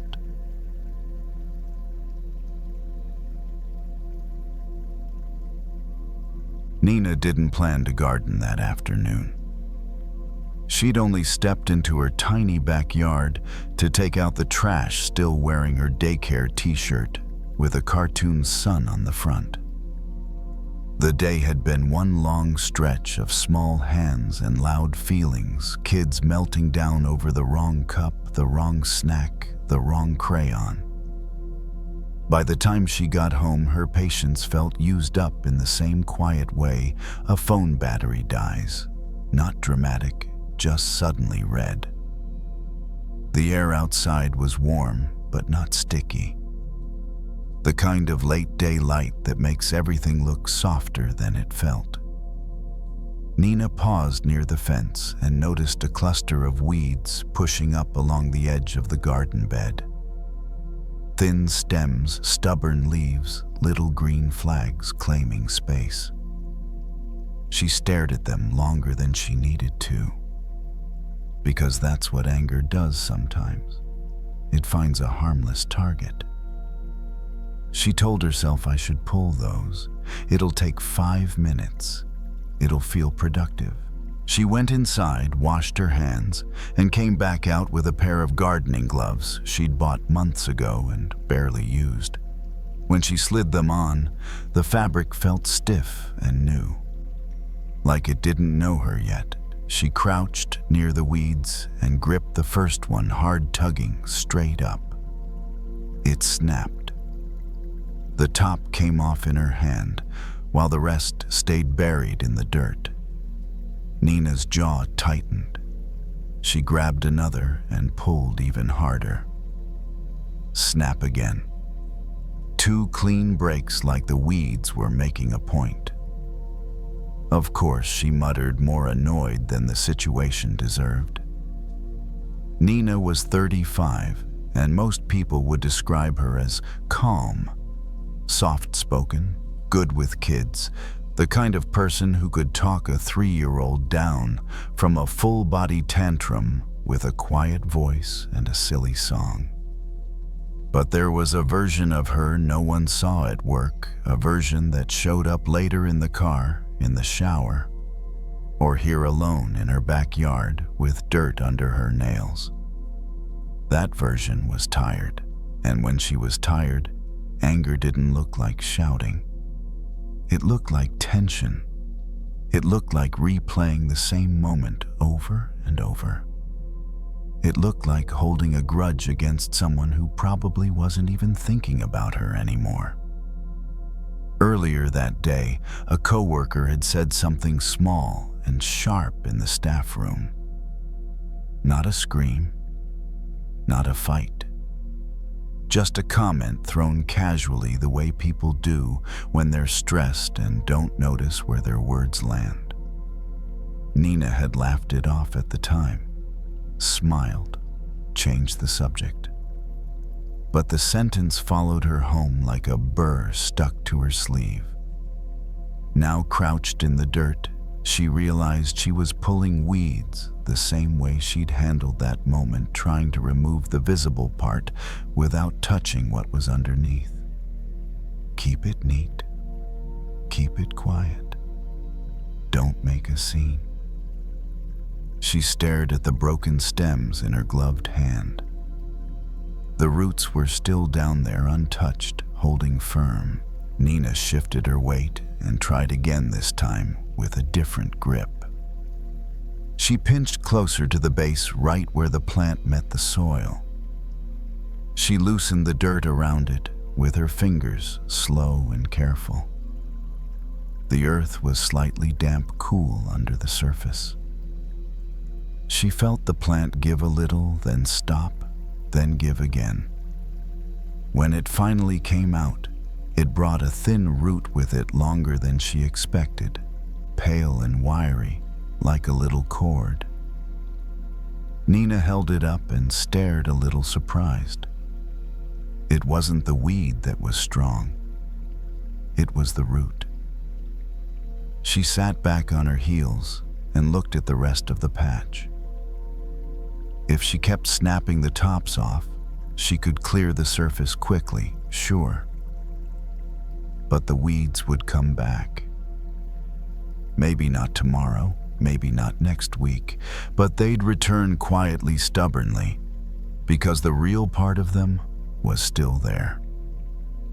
She knew that feeling. Anger, when she tried to be mature, didn't go away. It just went underground. It waited. It resurfaced later as sarcasm, as coldness, as a tight chest at night when she was trying to sleep. She pulled another weed, slow this time, loosening the soil first. It came out clean, root and all. The motion felt different in her body. Less force, more patience, more honesty. She thought about the co-worker's comment again, and for the first time she asked herself a question she usually avoided. What did that actually touch? Not the words themselves, the place they landed. Because the truth was, Nina's anger wasn't only about that one comment. The comment was just the top. Underneath it was a root, the feeling of not being respected, of being the one who always stayed late, the one who always cleaned up, the one who always said yes because she didn't want to be difficult, and then quietly resented everyone for expecting it. That was the root. Nina didn't judge herself for it. She didn't lecture herself about boundaries or communication. She just noticed it the way she was noticing the roots in her hand, thin but persistent, stretching farther than the surface suggested. A breeze moved through the yard. Somewhere nearby, a neighbor's sprinkler clicked on. The sound was steady, rhythmic, almost like a metronome. Nina kept pulling weeds, one at a time, slower than she'd planned. And as she worked, she could feel the anger shifting, not disappearing, not turning into forgiveness on the spot, just changing texture. When she snapped the tops off, her anger felt sharp and urgent, like it needed to be acted on, like it needed to win, like it needed to do something. When she eased the roots out, her anger felt more like information, like a signal, like a part of her that was saying quietly, "You've been holding too much." Nina paused and rested her gloved hands on her thighs. She looked at the small pile of weeds beside her roots, exposed, no longer hidden. It wasn't pretty, but it was real. She realized something else too. Trimming the top had always been easier, faster, cleaner. It made her look calm. It kept her image intact. But pulling the root, naming what hurt, admitting what she needed, that was the part she avoided. Not because she didn't know how, because it made things feel messy for a minute. And Nina had spent most of her life trying not to be messy. She stood up slowly, her knees stiff. She brushed dirt from her gloves and looked at the garden bed. It wasn't perfect. There were still weeds. There always would be. Life kept growing things, some of them helpful, some of them not. But she could already tell the ones she'd pulled from the root weren't coming back the same way. She gathered the weeds into a small paper bag. The bag crinkled softly in her hands. As she walked toward the trash bin, she felt her shoulders lower just a fraction. A tiny release. Not a dramatic breakthrough, not a speech, just a quiet understanding that sometimes anger isn't asking you to explode. Sometimes it's asking you to go deeper. And Nina, still tired, still human, still carrying the day on her skin, felt a little more willing to do that slowly, one root at a time. Nina didn't finish pulling all the weeds that day. She tied the paper bag loosely and left it by the back door, meaning to take it out later. The garden bed looked uneven now, some spots clear, others still crowded with green. It wasn't the neat before and after she usually preferred, and somehow that felt right. Inside, she rinsed her hands at the sink. Bits of dirt swirled away and disappeared, leaving her fingers clean, but a little tired. She noticed how the tension in her shoulders had eased without her telling it to. No deep breathing, no fixing, just less holding. That evening, as she folded laundry on the couch, the moment from work came back again. The comment, the tone, the way she'd smiled and swallowed her response. But this time, the memory didn't flare. It arrived quietly, like a weed she already recognized. She didn't push it away. She asked the same question again, gently. What's the root here? The answer didn't come as words right away. It came as a feeling in her chest. Tight, familiar. The feeling of being overlooked. Of being the one who adapts so others don't have to. Of being kind and hoping, maybe unfairly, that kindness would be noticed without being named. Nina let herself feel that for a moment. Not the anger on top, but the tiredness underneath. It was heavier, but also truer. And strangely, it didn't demand action. It just wanted to be seen. The washing machine clicked off. The sudden quiet filled the room. Nina stacked the towels, slowly aligning the edges without thinking too hard about it. Ordinary movements had a way of making space for things to settle. Anger, she realized, often comes from something reasonable, a need that's gone unspoken, a boundary that's been crossed too many times. When she cut it down at the surface, telling herself to be nice or let it go, that need stayed buried, still growing. That night, lying in bed, Nina didn't rehearse an argument. She didn't plan a confrontation. She didn't decide what she would say the next day. She simply noticed that she felt less tight than usual. Her breathing found its own rhythm, in and out, slower than earlier, without effort. The house made its nighttime sounds, pipes settling a distant car passing the soft tick of the clock in the hall. She thought about the garden again.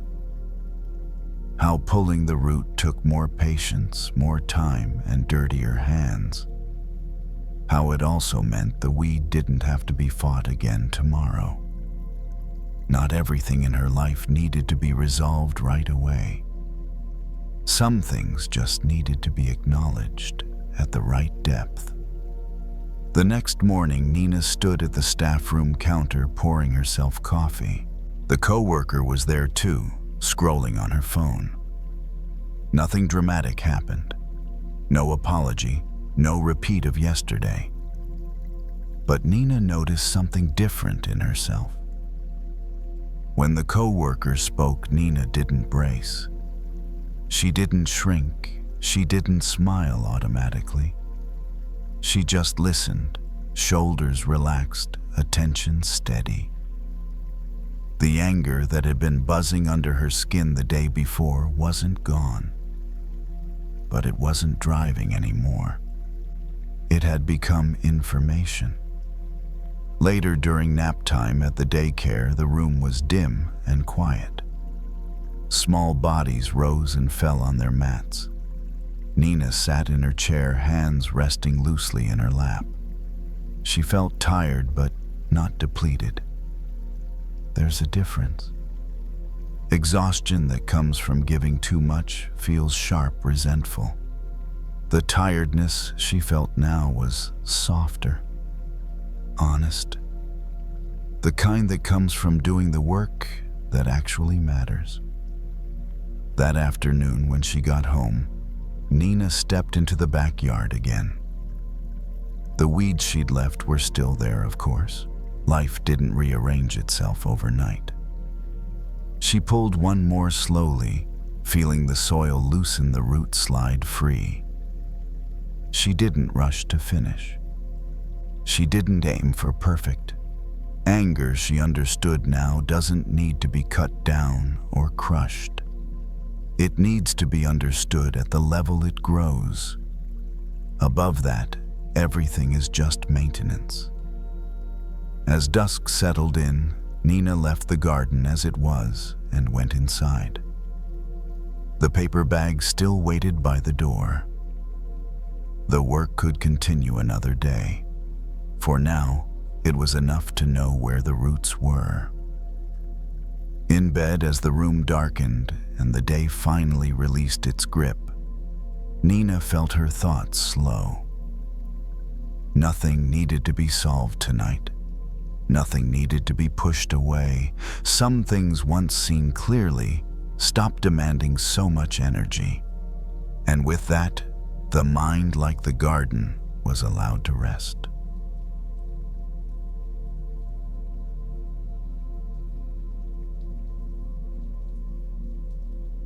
By late afternoon, the porch was already half in shadow. Grace sat on the wooden swing with a thin cardigan pulled around her shoulders. Not because it was cold, but because the day had begun to let go of its warmth. The air carried that quiet feeling that comes just before evening, when nothing urgent is left to do, and the world doesn't expect much from you anymore.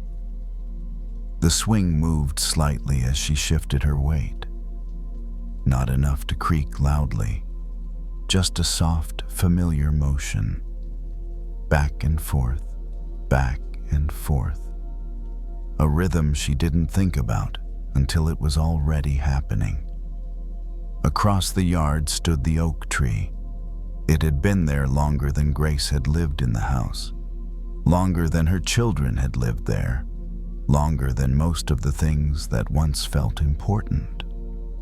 Its trunk was thick and uneven, the bark rough and darkened with age. In the summer, it filled the yard with shade. In the winter, it stood bare and unremarkable, easy to overlook. Grace had noticed recently how people tended to overlook her too. It wasn't dramatic. No one was being cruel. It was quieter than that. Conversations moved around her instead of toward her. New ideas came from younger voices. Invitations arrived less often. When people spoke to her, it was with kindness, but also with a subtle assumption that her most active chapters were already behind her. She told herself it was fine. She had a good life, a steady routine, a job she'd done well for years. But sometimes, usually in moments like this, the thought would surface without warning. Do I still matter in the way I used to? The swing rocked again. Grace rested her hands in her lap and watched the oak tree's branches stretch outward, weight and heavy. Its leaves barely moved even when the breeze picked up. The tree didn't respond to the wind the way smaller trees did. It didn't rush. It didn't flutter. It stayed. She thought about how, when she was younger, she'd believed value came from visibility, from doing more, from being noticed, from having something to show. Back then she was all branches and leaves, busy spreading, reaching outward in every direction. Now much of that had slowed. Her days were quieter, more internal, less impressive from the outside. And part of her wondered if that meant something had been lost. The oak tree didn't seem to worry about that. It didn't try to look younger than it was. It didn't apologize for the thickness of its trunk or the heaviness of its limbs. It didn't chase attention with new growth every season. It simply stood there, rooted deep, holding the ground in a way that younger trees couldn't. Grace leaned back slightly, letting the swing support her weight. The wood pressed firmly against her spine, steady and real.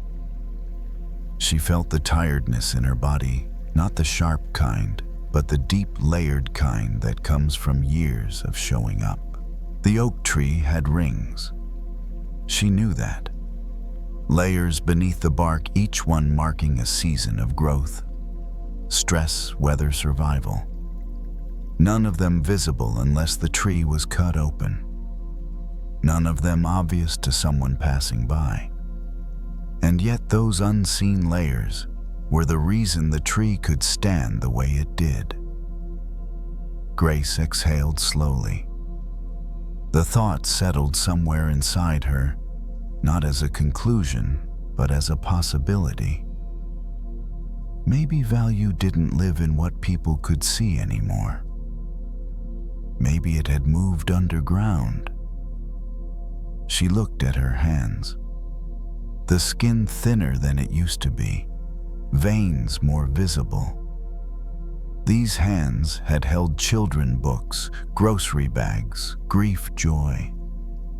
They had done their work quietly, without needing to be admired. The swing rocked again, a little wider this time. The evening insects had started their low hum. Grace didn't turn on the porch light. She liked the half-light. It made everything softer, less defined. She thought about the younger version of herself, always reaching, always stretching toward the next thing. That version had been necessary, but it wasn't the only one that mattered. The oak tree had once been young too. Now its strength was not in how far it reached, but in how deeply it held. Grace sat with that image as the sky dimmed further. The yard grew still. The tree didn't move much at all, but somehow it felt more present than anything else around her. She didn't need to decide what this meant yet. She didn't need to turn it into a lesson or a reassurance. It was enough to notice the shift, to feel the weight of something steady beneath the surface. The swing slowed on its own. Grace let it. As the evening deepened, the air around the porch seemed to slow. The colors in the yard softened, edges blurring slightly, as if the day itself were getting ready to rest. Grace stayed where she was, letting the swing move less and less until it barely shifted at all. The oak tree remained in front of her, solid and patient. She realized she had never once worried about whether the tree was still useful. No one questioned its worth because it no longer grew quickly. No one expected it to prove anything. Its presence alone felt enough. More than enough. The shade it gave, the way it held the soil in place, the quiet sense of continuity, it all happened without asking for attention. Grace thought about how different that felt from the way people often treated themselves. How easily value became tied to output, to recognition, to how visible or impressive one appeared to be. And how, as those things naturally shifted with time, a quiet fear could slip in, whispering that something essential had been lost. The oak tree didn't seem to believe that story. Its roots were invisible, buried deep beneath the surface. They weren't admired. They weren't photographed. But they were doing the real work. Holding, nourishing, keeping the whole structure steady through storms that never made headlines. Grace placed her feet more firmly on the porch floor and let the swing come to a stop. The stillness felt kind, not empty. She noticed how her breathing had slowed, how her chest rose and fell without effort. Her body at least seemed to understand something before her thoughts did. She remembered a time years ago when she had been afraid of slowing down. Afraid that if she stopped pushing, she might disappear. That if she wasn't reaching outward, she wouldn't matter anymore. But sitting there now, she didn't feel like she was fading. She felt grounded. The oak tree had weathered seasons Grace could barely remember. Droughts, heavy rains, winters that stripped it bare. And still it stood. Not because it tried harder each year, but because it had learned how to hold itself from the inside. Grace rested her hands on the arms of the swing. The wood was smooth from years of use. Familiar, reliable. She thought about all the ways her own life had developed unseen strength through patience, through care, through simply staying when leaving would have been easier. Those things didn't show up on the surface, but they were there. The evening insects grew louder, then settled into a steady pattern. The world didn't rush her to come inside. It didn't demand reflection or resolution. It simply continued, allowing her to be part of it without effort. Grace's gaze drifted back to the oak tree one last time before the light faded completely. She didn't feel the need to compare herself to it. The image wasn't a lesson. It was a quiet companionship. A reminder that growth doesn't always look like expansion. Sometimes it looks like depth. She stood slowly, joints stiff but cooperative, and reached for the porch light. When it came on, the yard changed again, smaller, more contained. The oak tree was still there, partially lit, partially in shadow. Unbothered by the change, Grace paused, hand still on the switch. She didn't feel the urge to hold on to the moment. She didn't feel like she might lose something if she moved on. What she had noticed would stay with her the way certain understandings do not, as thoughts to repeat, but as a steadier way of standing. Inside the house, the evening waited quietly. Grace stepped in and closed the door behind her. The oak tree remained outside, rooted and patient, doing what it had always done. Not reaching for the sky anymore, not needing to be seen from far away, just holding the ground. And somehow, that felt like the truest kind of strength there was. There are moments when Henry feels like he's being held in place, not by a specific event and not by anyone else. Just a familiar feeling like sitting in a room where the door is always behind you. You know it's there. You may have even opened it before. But tonight you're still sitting as if an invisible thread is keeping you tied to that familiar chair. Henry is 58, retired for a few years now. His house has been quieter since the children moved out. That evening, he sits in the rocking chair on the front porch. The wood creaks softly with each gentle sway. A light breeze carries the scent of dry leaves and damp grass. Nothing is unusual. Everything feels like many other evenings before. He rests his hands on the armrests, fingers loosely intertwined. Not gripping, not fully letting go. A posture so familiar, it feels like his body learned it long ago. Henry looks out into the darkness beyond the yard. A distant streetlight is bright enough to outline the trees, but not enough to reveal details. The darkness isn't threatening. It's just there. A small sound comes from inside the house, the refrigerator kicking on, then falling quiet again. Henry stays seated. Not because there's anything he needs to watch over, just because he's used to sitting like this. Years ago, for a long time, he learned how to always be ready. Listening, watching, staying still. When a habit once helped, it became instinct.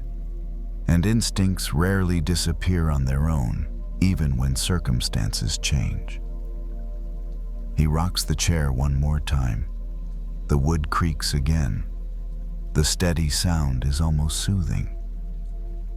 Henry notices he's waiting for something to happen, but he doesn't know what that something is. There's no specific danger, no problem to solve. Just a sense that he should be here, should stay alert, should be ready. Some prisons don't need high walls. They don't need bars. They exist through habit, through staying in the same place, the same posture, the same reactions, even when the door has been open for a long time. No one locked it. But no one reminded you that you're allowed to stand up. Henry glances toward the front door. The white wooden door is slightly ajar. Not locked. Just a few steps and he could go inside, turn off the porch light, and rest. The thought appears clearly. Then, drifts away. He remains seated. Not because he doesn't know he can leave, but because a part of him has grown used to staying. Staying with vigilance. Staying with the feeling that something is not finished. Staying with the idea that if he looks away, something might happen. The wind moves the branches gently. A dry leaf falls onto the porch with a soft sound. Henry turns his head out of reflex, then pauses when he realizes there's nothing to respond to. A very small moment, but enough for him to notice he did that out of habit.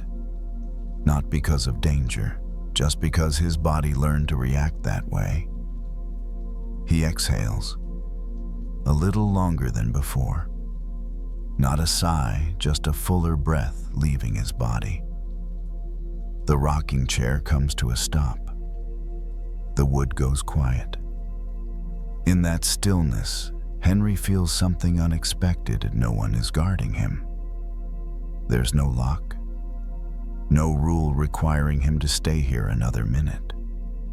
And at the same time, another feeling arises, not quite relief, but uncertainty. If he doesn't sit here anymore, then what does he do? When a habit has lasted long enough, letting go isn't just about opening a door. It's about stepping into an undefined space. Henry places one foot down onto the porch floor, noticing the coolness through the sole of his shoe. He doesn't stand up yet. He just leaves his foot there like a small test. Nothing happens. No alarm. No consequence. If you're listening and you recognize this habit of staying in an old state simply because it's familiar, that's okay. You're not imprisoned. You're just doing something you once learned very well. The question isn't, how do I escape? The question is, have you noticed that the door is already open? Henry keeps his foot resting on the porch floor a little longer. He doesn't lift it right away. He just leaves it there as if his body is getting used to the idea that it can change position. The rocking chair stands still behind him, now no pulling, no holding. The breeze moves through the porch cool and steady, carrying no warning signals at all. He realizes something very simple all this time. No one has been guarding him. He's the one who kept sitting in that spot, repeating the same reaction, the same state of readiness, even when there was nothing left to protect against. And this realization doesn't make him sad. It just makes things clearer. Henry stands up. Not quickly, not with resolve. He stands the way someone stands after sitting for a long time, slow, a little cautious. The chair makes a faint sound as his weight leaves it, then goes quiet. He looks back at it for a second. It's still there, available for another time. Just not now. He takes one step toward the door, then another. The distance from the chair to the front door turns out to be shorter than he thought. Just a few steps. No clear boundary. No line separating being held from being free. Just a series of small movements he hadn't really noticed before. Henry opens the door. The hinge makes a soft sound. A familiar noise from a house at rest. He steps inside and closes the door behind him, not to lock himself in, but to keep the night air outside. Inside, the light is warm and gentle. This space is familiar too, and safe, but in a different way. Less tense. He stands still in the living room for a moment, unsure what to do next. And then he realizes he doesn't need to do anything at all. Not every moment has to be filled with action. Some moments only need permission to exist. Henry turns off the living room light. The brightness fades, not abruptly, just enough to soften everything. He walks toward the bedroom. Each step unhurried, not because he's tired, but because there's no longer a need to rush. His body seems to be learning a new rhythm, the rhythm of someone who doesn't have to keep watch. When he lies down, Henry doesn't think about tomorrow.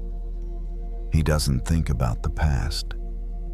He doesn't replay what he should have done differently. He just feels the mattress supporting his back feels the breath moving in and out, no longer caught in his chest the way it was before. A thought passes through, what if something happens? It arrives quickly like an old reflex, and then it leaves just as quickly. Not because he argues with it, but because no one feeds it anymore. No habit stands up alongside it. Henry understands something now. Freedom in this moment isn't about doing something new. It's about stopping something old, about no longer sitting in a room where the door has already been open, about letting go of a position that's no longer needed. And it doesn't require great effort. It only requires noticing and allowing yourself to shift. If you're listening and you recognize that you're also in some kind of open cell, a familiar state and an old reaction, a loop of thinking that no longer serves you, then tonight you don't need to break down any doors. You don't need to run anywhere. You only need to notice that you're not locked in. You can stand up anytime, or you can sit a little longer if you want. Freedom doesn't rush you. It simply waits for you to notice it's been there all along. Henry's breathing slows. The space between his thoughts stretches out. There's no single moment marking a shift. No bell ringing. Just a body slowly understanding that it's allowed to rest. If you fall asleep at some point while listening to this story, that's perfectly fine. You're not missing anything. The door doesn't close when your eyes do. It stays there open, quiet, undemanding. And if you're still awake, there's nothing else you need to do. Just stay still. Breathe out once more and let the old habit fade when nothing is feeding it anymore. Tonight, no one is holding you captive. There is only a place safe enough for you to stop being on guard and rest.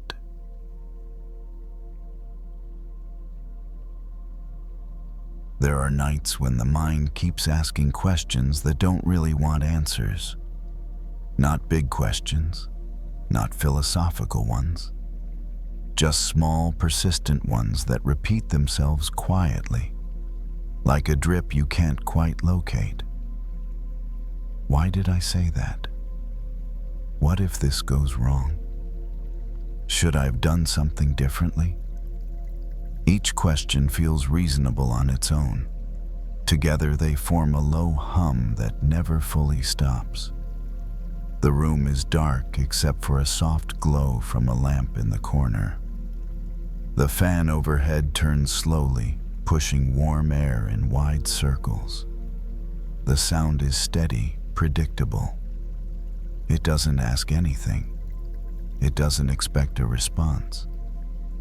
The body lies still, but the mind is busy.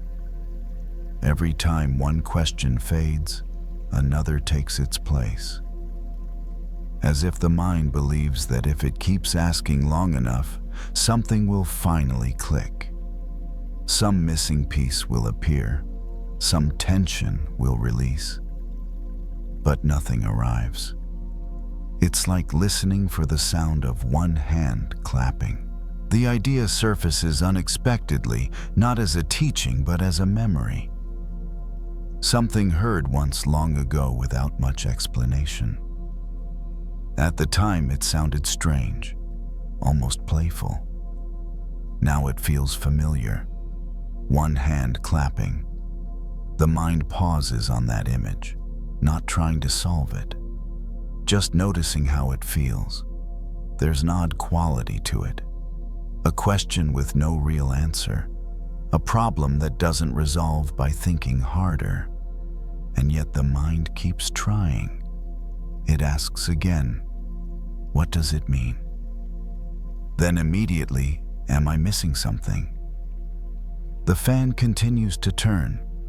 The air brushes lightly against the skin. The room stays exactly the same. The questions don't change anything. That's when something subtle becomes clear. Some questions aren't meant to be answered. They exist to keep the mind moving, to give it something to hold on to, something to chew on when everything else is quiet.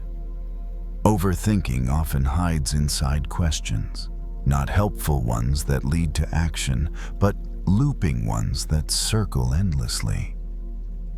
Questions that sound important but never reach a conclusion. They don't open doors. They just keep the mind pacing in the hallway. There's a shift in position, a pillow is adjusted. The body searches for comfort, then settles. Breathing remains shallow at first, then gradually deepens. Another question appears. Why can't I just relax? It sounds almost frustrated, almost personal. But instead of answering it, something else happens. The question is noticed. Just that. Not followed, not analyzed, not pushed away. Simply noticed the same way you might notice the sound of the fan or the faint light on the wall. Without engagement, the question loses momentum. It doesn't disappear immediately, but it softens. Like an echo that fades when no one responds. The mind doesn't like this at first. It's used to being engaged, used to receiving feedback, used to the back and forth rhythm of question and answer. Silence feels unfamiliar, almost uncomfortable. But silence isn't empty. It's just not participating. There's a moment brief but noticeable when no question is present. No answer either. Just the sensation of breathing, air moving in, air moving out. Nothing extra layered on top. Then another question tries to enter. What if tomorrow is worse than today? It arrives with urgency, with a sense of responsibility, as if ignoring it would be careless. But again, it's recognized as a question that doesn't lead anywhere tonight. Like asking one hand to clap, there's no sound to wait for. The fan hums. The room remains steady. The body remains supported by the bed. Nothing is being neglected. Nothing is falling apart. The mind begins to sense that effort is optional here. That not every question deserves an answer. That not every thought needs to be completed. This realization doesn't come with relief right away. It comes with uncertainty. A small gap where the usual mental activity would be. And in that gap, something else has space to appear. Stillness. Not perfect stillness, not lasting. Just a brief opening where the mind isn't chasing its own echo. The sound of one hand clapping doesn't arrive. And that's the point. The room stays quiet, but it's not the kind of quiet that feels empty. It's the kind that feels unfinished. Like a sentence that doesn't need to be completed. The fan keeps turning overhead. The rhythm hasn't changed. The air still moves. The body is still here. Nothing has stopped working just because the mind isn't busy for a moment. Another question tries to form. It doesn't arrive fully. It hesitates like it's unsure whether it's needed. The mind waits for it to take shape, almost inviting it to speak. This is the old pattern, the familiar dance. But this time the question never fully lands. There's nothing pushing it forward. Without attention, it stays half-formed, then dissolves on its own. This feels strange, almost unsettling. The mind is used to being occupied, especially at night, used to filling the dark with thoughts, plans, explanations. Silence can feel like something is missing. But maybe what's missing is the effort. The mind has been trying to answer questions that were never meant to be solved. Questions that exist only to keep movement going, like asking a mirror why it reflects, like waiting for one hand to clap. When the mind stops searching for the sound, it notices something else instead. Breathing. Not as a technique, just as a fact. Air enters, air leaves.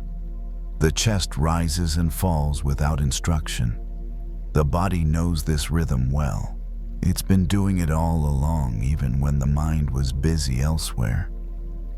There's a soft awareness of weight now. The weight of the body sinking into the mattress. The weight of gravity doing its quiet work. Nothing needs to be held up manually. Thoughts still pass through. They don't disappear, but they've lost their sharp edges. They come like suggestions instead of demands. One thought drifts in. Maybe I should think about this more later. It's gentle, not urgent, and it drifts out just as easily. This is often how the mind settles, not by force, not by understanding everything, but by losing interest in questions that go nowhere. The silence stretches a little longer this time. It's not dramatic. It doesn't feel like peace in a big emotional sense. It feels neutral, plain, almost ordinary. And that's what makes it stable. The mind isn't being entertained. It isn't being challenged. It isn't being fed. So it rests. There's no satisfaction of finding the right answer. No sense of achievement. Just the absence of a problem that never needed solving. The sound of one hand clapping never arrives. But neither does disappointment, because nothing was waiting for it. The mind begins to understand, not intellectually, but experientially, some questions are noise. Some searching creates the very tension it's trying to resolve. When the search stops, what remains is simple awareness. Not empty, just unburdened. The fan's hum blends into the background. It's still there, but it no longer stands out. The room feels larger somehow, even though nothing has moved. The mind drifts again, but this time without direction. Not chasing, not avoiding, just floating between moments. If a thought comes, it comes. If it goes, it goes. There's no commentary about it, no question asking why, and in that quiet absence of questioning, something settles naturally. Not forever, not perfectly, just enough. Enough for this moment, enough for the mind to stop pacing, enough for the night to feel less demanding. The sound of one hand clapping is still not heard, and the mind finally doesn't mind.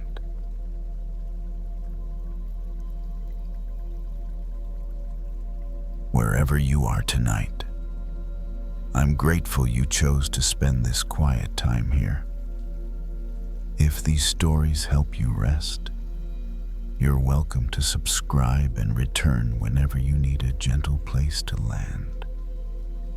And now, you don't need to do anything more. Let the night hold what you can't carry.